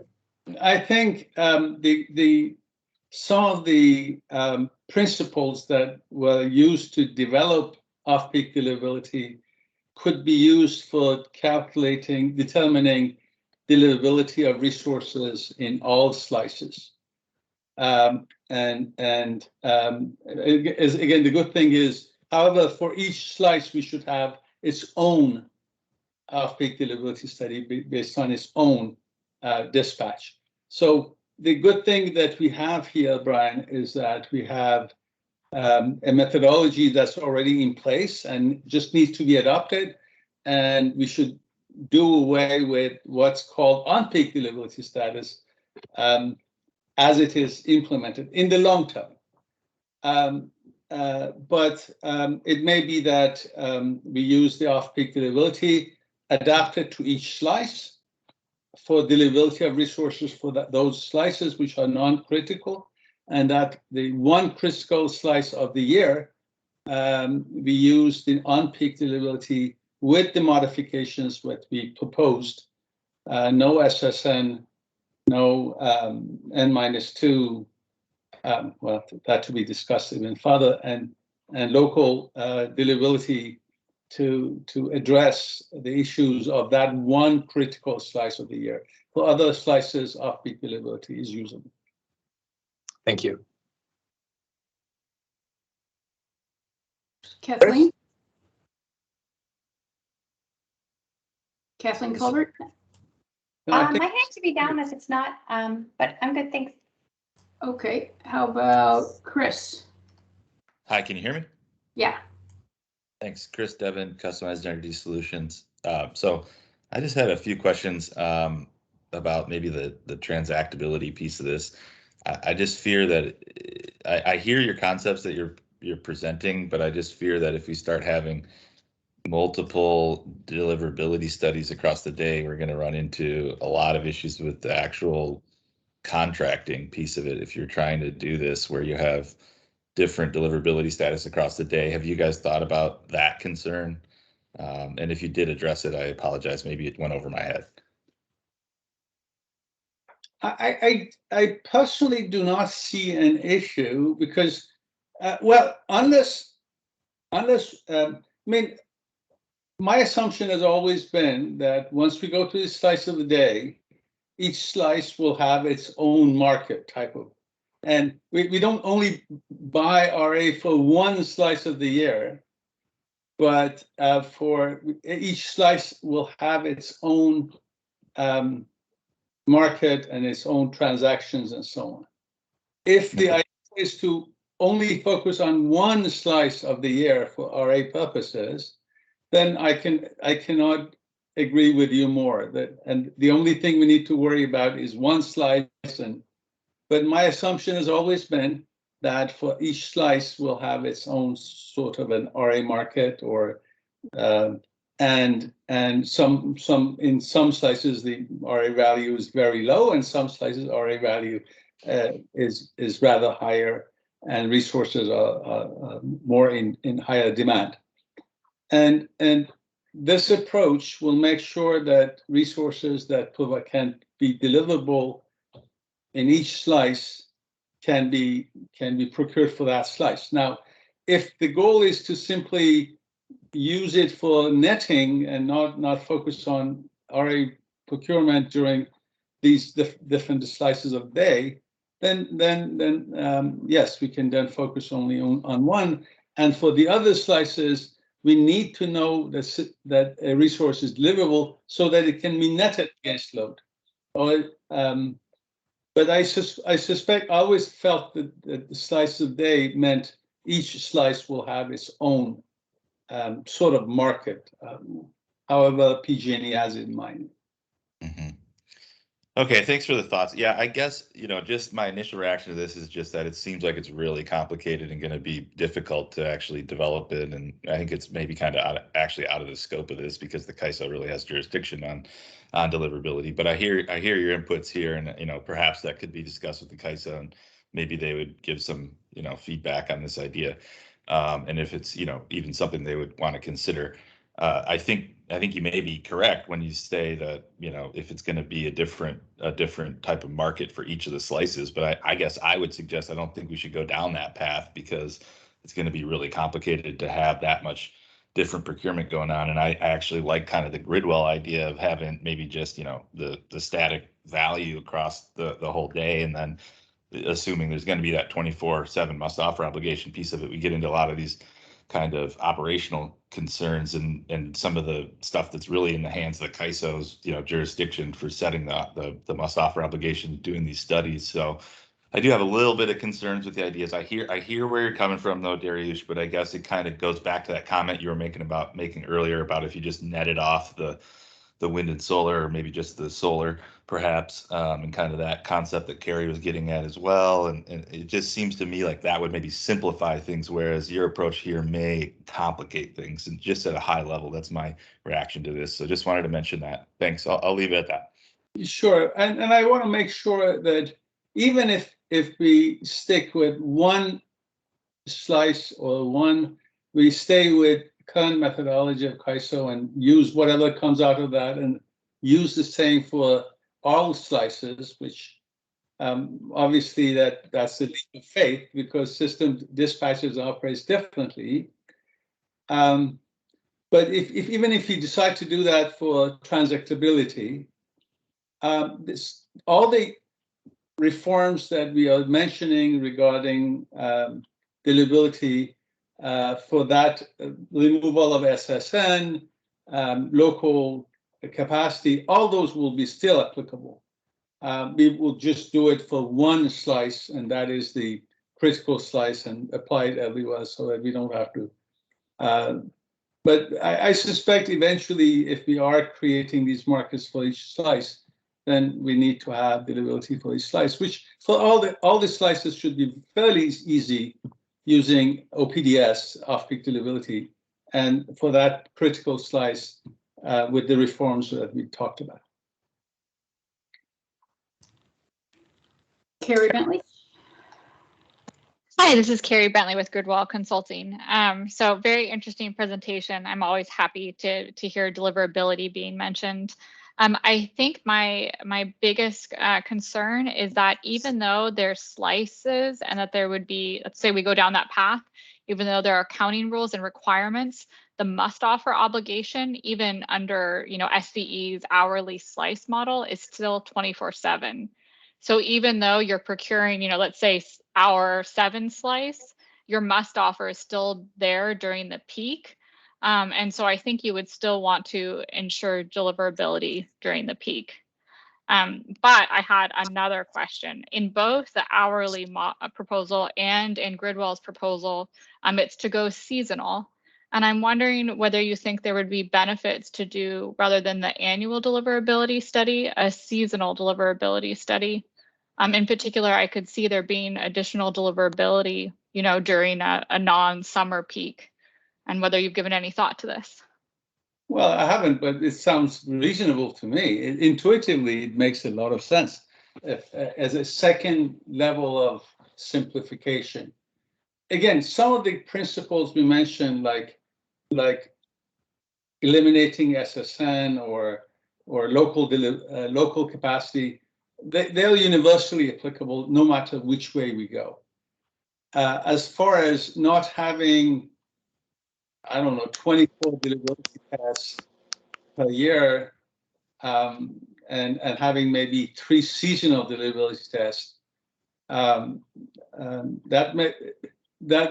could be a compromise that it will improve things. And any form of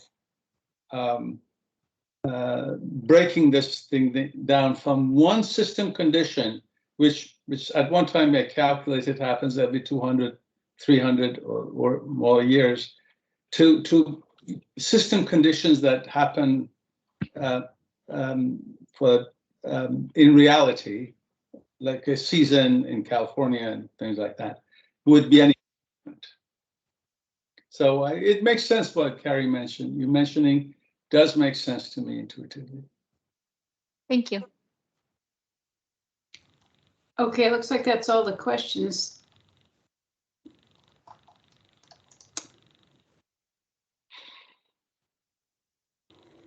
So, Scott, you want to take it back over? All right. Yeah. Okay. All right. Well, thank you, Dariush and Nancy. That was great. I just want to make sure there are no other questions related to the CalVIA presentation. All right. If not, I want to go back to some of the people who had their hands raised for a couple of the other preceding presentations and see if they would still like to ask follow-up questions. And then we can just open it up to a general Q&A. And if people can raise their hands for that once we get through the list of people from the previous sessions. So first, from the PG&E session, I had Matt Barmack. Hey, Scott, I put my questions in the chat and I don't need to air them now. Okay. All right, and then I had Kathleen Colbert. Yeah, thanks, Scott. I'll echo. I put my, it was really more a reflection and an ask for further development on PG&E's proposal. I think there are 2 really big issues. I'm happy to voice them, but they are in the chat, so I'm also happy to let you take it away and we can move on and just ask for PG&E to please provide that information as they work on their project or their proposal. Okay, and PG&E, did you see that question? Do you want to respond now?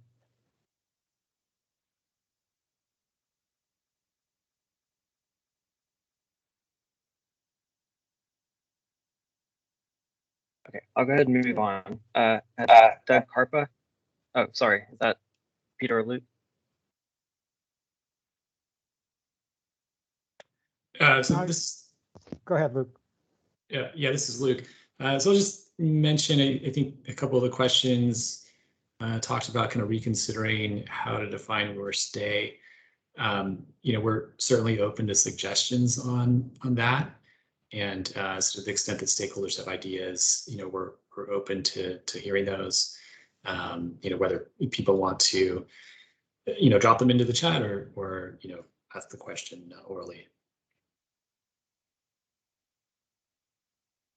All right, thanks. And then next I had Doug Carpa.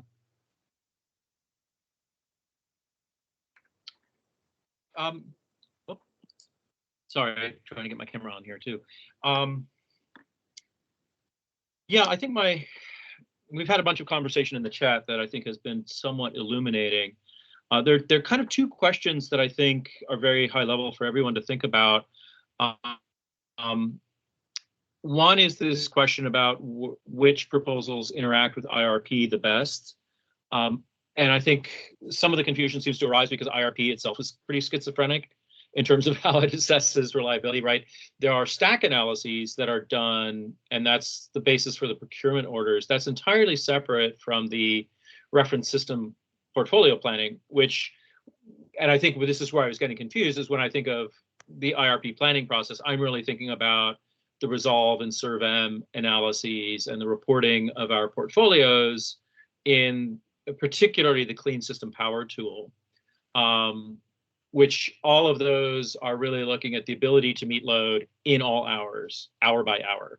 And that's a fairly, I mean, it's a very granular approach. And so to my mind, really of all of these approaches, the one that gets closest to that is the SCE 24-hour approach of looking at every single hour. Do you have enough energy to meet your load in that hour? Very different from the stack analysis. So I think that's been very helpful to have that clear. And I think it's going to be important for us to figure out which piece of those we want to align with and what makes the most sense. And I do think, and the second piece is very closely related to this. The question of what is more complex or not, I think is not at all straightforward, because certainly again, to look at either the PG&E proposal or the SCE proposals, my sense is that both of these, you are transacting in entire profiles of generation that meet a profile of load. And so it's really a single product you get out of any generation resource. And that gets implemented through an Excel sheet that's actually, and I said this before, very, very similar to what's done in IRP. So to my thinking, particularly the SCE proposal, again, aligns extremely closely with what we actually have to file in IRP. They'd be almost the same Excel sheet. In fact, I think they could be integrated into a single Excel sheet. So yes, there's a lot of different hours there, and Excel is doing 8760 calculations, but from a compliance standpoint, it's actually really a single filing. It's list what your resources are, and then everything else is automated from there. Makes that very simple, actually. So again, in terms of what is simple and what is complex, I think it's worth thinking about what the actual implementation tool would look like, because depending on how you implement it, you get very different answers about what's complex and what's not. And that's all I have. It's more commentary, which I've been trying not to do too much of. Yeah, that's fine. I might add. Yeah, we have some time, and it looks like we had decided with the number of presentations that we would schedule the workshop to go until 4, knowing that there was some chance that we might be able to wrap up quite a bit earlier than that. Okay, and then I had one more person from the PG&E list, Brian Beering. Thanks, Scott. Luke got back to me, so I appreciate that on the chat. Okay, all right, thanks. All right, and then I had 2 people who still had their hands up at the end of the Gridwell presentation. I had Brent.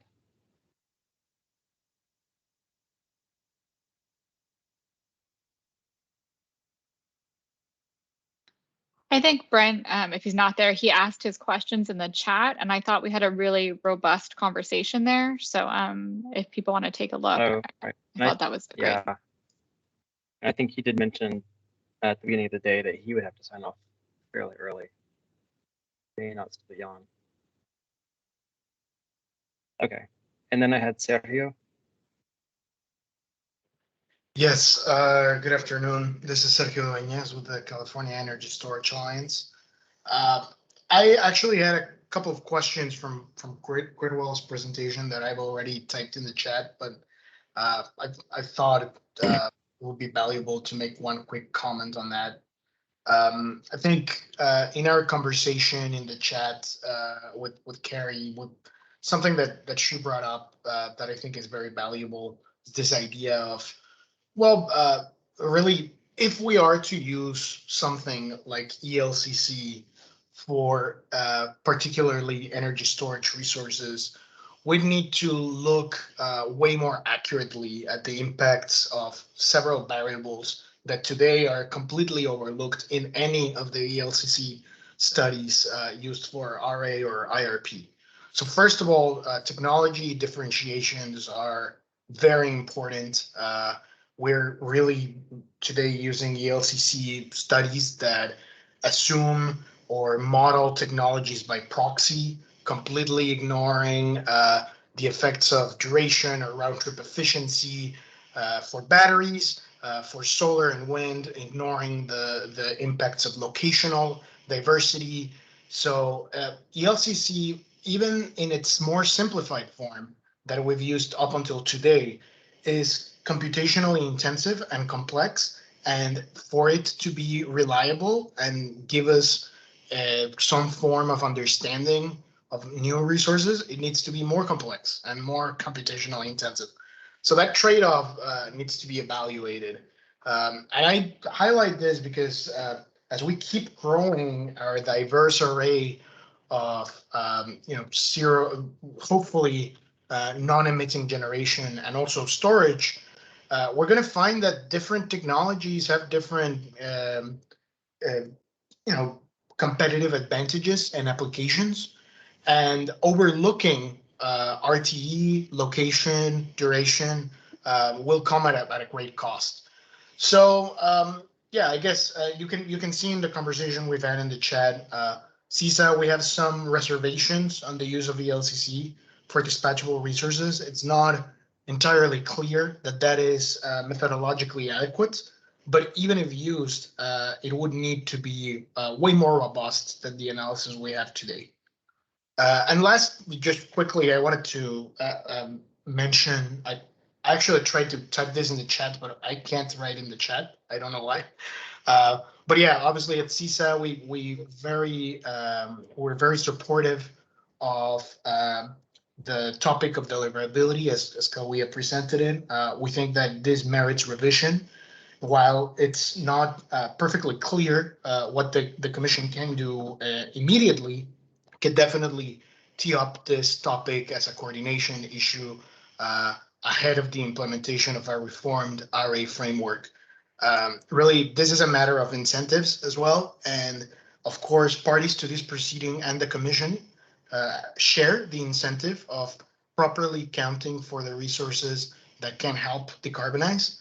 And we'll try to obviously elevate it both here and at the CAISO, but it would be valuable, even if it's not directly something the commission can act on, if we keep raising this issue to the importance it has, so that we can guarantee at least coordination in future action. And that's all. Thank you. Scott, so this is Carrie. Just to give then my other half. Can you hear me okay? Yeah, I hear you. Yeah. Okay. So Carrie Bentley Gridwell. So then the other half of that conversation was me agreeing with him and thanking CISA for bringing up a clarification to our proposal. We certainly agree that the ELCC would need to be updated and from the IRP methodology in particular to account for duration and RTE. It's one of my biggest concerns with the alternative proposals is that storage would count as PMAX. I think that's inappropriate, especially as we're moving forward and need to evaluate different storage technologies and different durations. I think accurately capturing the reliability of different storage technologies will be one of the ways that we can ensure that these new developing technology types really lead to the best resource mix going forward. So I appreciated those comments in the chat a lot. Thank you. Well, I would argue that it's not necessarily clear that storage would count at PMAX, right? If we have a UCAP, every dispatchable asset would fall into UCAP. And that's true. I would, yeah.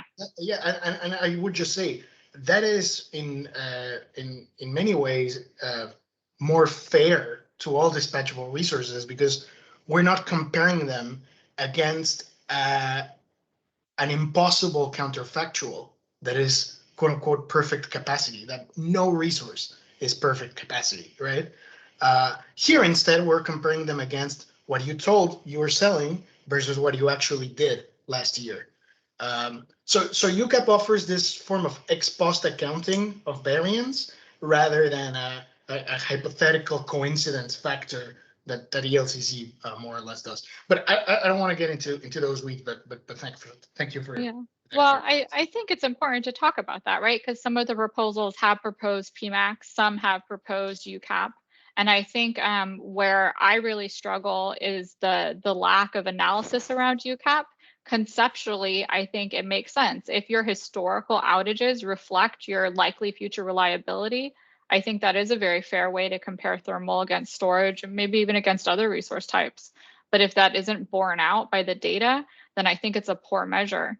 And I think what I struggle with is, you see things like major outages at natural gas plants, they repair the plant and then they're more reliable going forward. So I think some forced outages do not correlate with future reliability, whereas others do. Likewise, sorry, but with batteries, right? If there's a fire at a facility and it has to be completely repowered or refurbished, then that major outage that would ding your UCAP value is probably not a good reflection of your reliability in future years. So I think those are the big things we have to consider. And I hope that as a group, we can, note that that's an empirical question and look at the data. Thanks.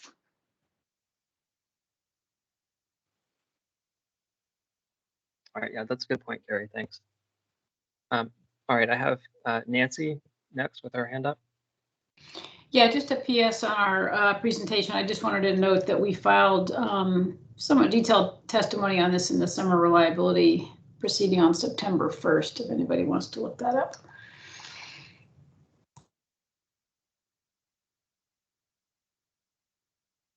Okay. All right, and then next I have Kathleen. Yeah, thank you. This is Kathleen Colbert from Vistra. I appreciate the back and forth between Carrie and Sergio, and I just wanted to throw a couple things out there for consideration. One of those is that, I don't know, and I'll speak to battery storage. I don't know off the top of my head without seeing some analytics, whether I think the value that an incremental or marginal ELCC for battery energy storage how that would really compare to a UCAP. And I'll give you one example, is that UCAP would use forced outages, and there is a very normal operational challenge on batteries that results due to fallback, where batteries have to use forced outages to reflect the changes to their continuous charge or discharge capabilities when they're on the outer ranges of their stored capability. Again, it's called fallback. Happy to talk to anyone about it. But right now, forced outages are the way to do that. And so I wouldn't necessarily say without a commitment from CAISO to dynamically model that I would have strong confidence that what that value would even look like, or if it would be a decent representation of a storage reliability value. So I did want to just caution Sergio to think about that issue. Happy to talk about that more. So that's one thing to consider. The other thing is that one of the benefits of a more robust ELCC, and I agree that there's long-term, completely echo, what we have today is not perfect in any of IRP or RA.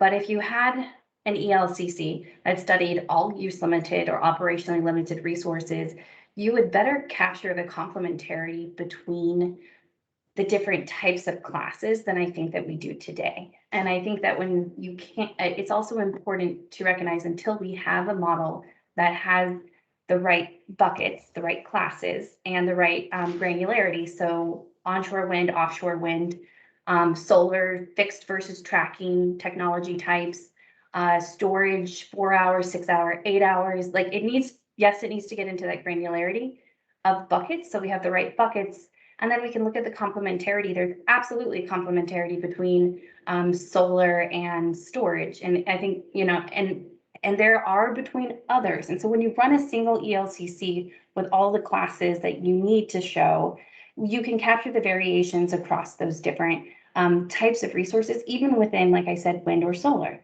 And storage. And so once that framework is set up, while it is computationally difficult, it can be rerun, right? Developing software, the software tool the first time is always hard. It takes a lot of resources, but once it's done, it can be rerun. And it needs to be set up in a way that it is not computationally difficult to continue to run those studies. But I think, and just really emphasizing that complementarity could unlock a value that you might actually think is a better representation of these resources than you could get through like a UCAP. But again, we don't really know until we see the analysis. So I echo what Carrie said. We need to see data. We need to see have more conversations on it. But and the third thing I'd add is that in ELCC frameworks and other areas, there are performance adjustments for resources, for specific resources that can support that their performance is either higher or lower than the class ELCC value. And that is another, while it's adding a little complexity, it's a really important thing to capture some of those variations that you raised. And I just add this for the benefit of, we need to do a lot of work, hard work. I'm just not, this is our last workshop. So I would ask as a kind of question of, once we pick a direction, let's start working on some of these details, but get some clarity on when and how we should do that. Thanks. Okay, thanks, Kathleen. And I was going to check and see if someone from CAISA wanted to jump in about UCAP, since we do have another presentation scheduled at a subsequent workshop to delve into that. And I see that Bridget, you'd raised your hand. Yeah, thanks. So I hear everyone's request for data, and we're on track to have that ready to go for that January workshop. So I share your frustrations about not being able to see the data. I've asked for this back in March, and the CAISA has a lot of competing priorities around getting ready for that last summer. And so finally post-summer, the development team was finally able to work on getting that data together. And so I'll be working with my legal team to figure out how much of the raw data we can release for folks to do their own analysis. But if you have specific questions or ideas about how you'd like to see the data slice and dice, you feel free to reach out to me, and I can see if we can put that together for you. But one thing I think that's kind of getting missed in our conversation about UCAP is the substitute capacity that's built into the UCAP construct.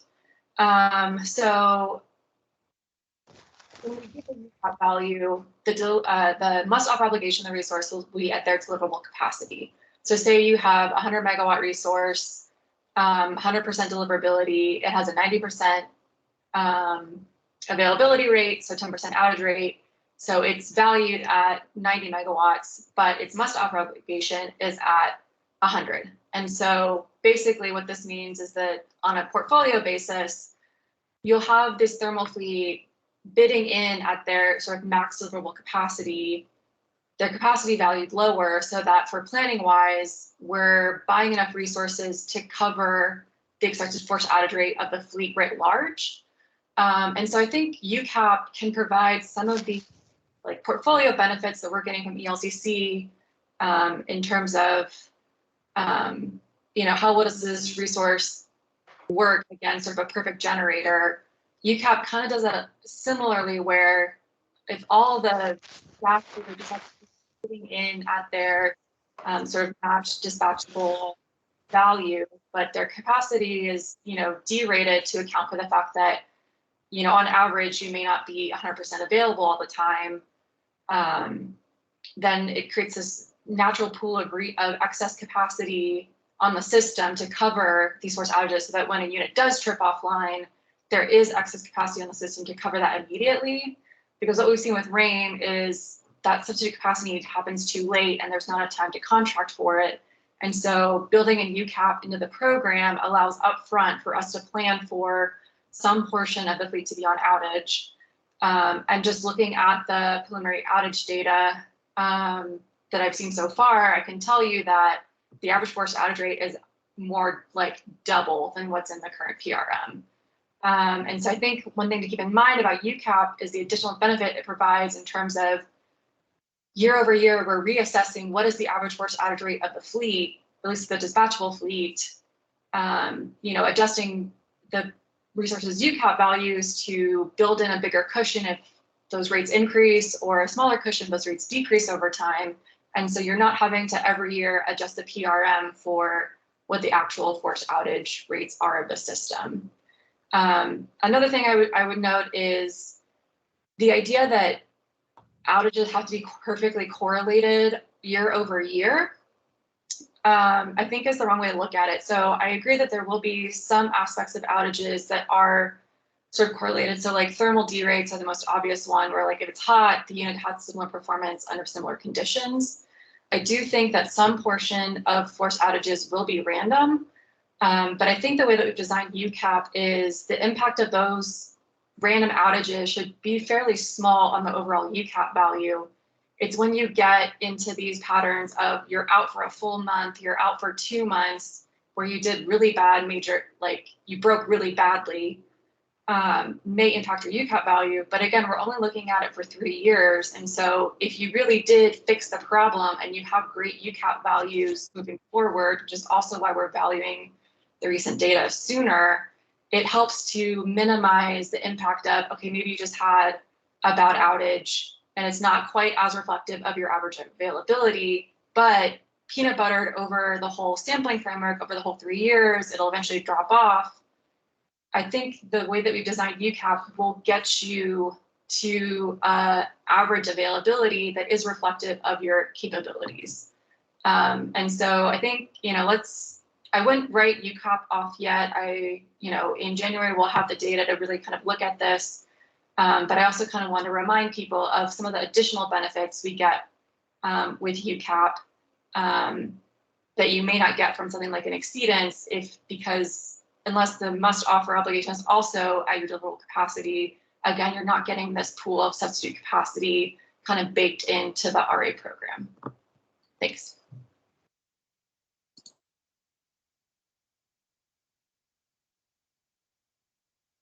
Okay, thanks, Bridget.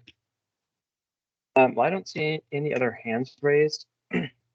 Are there any other final comments or questions from the workshops today, from the presentations today?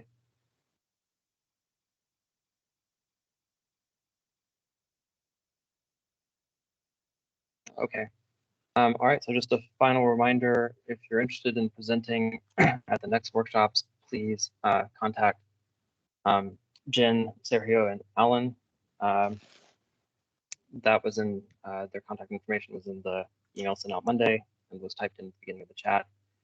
And then I also just want to remind everyone that we have the workshop scheduled on December 15th as a recap of the structural elements, the resource counting, and need determination and allocation.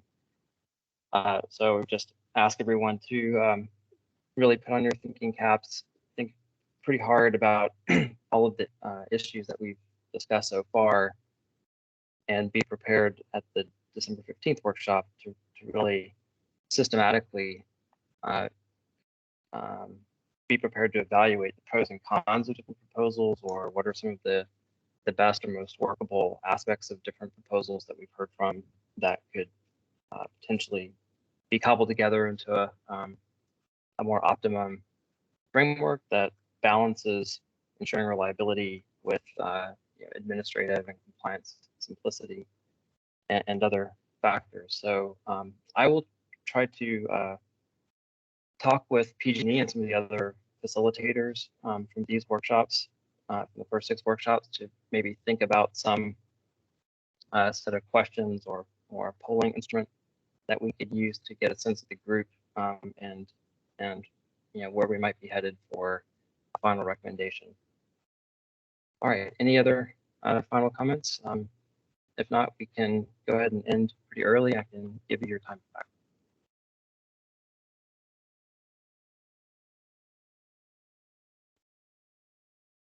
Okay, doesn't sound like there are. Thanks, everyone.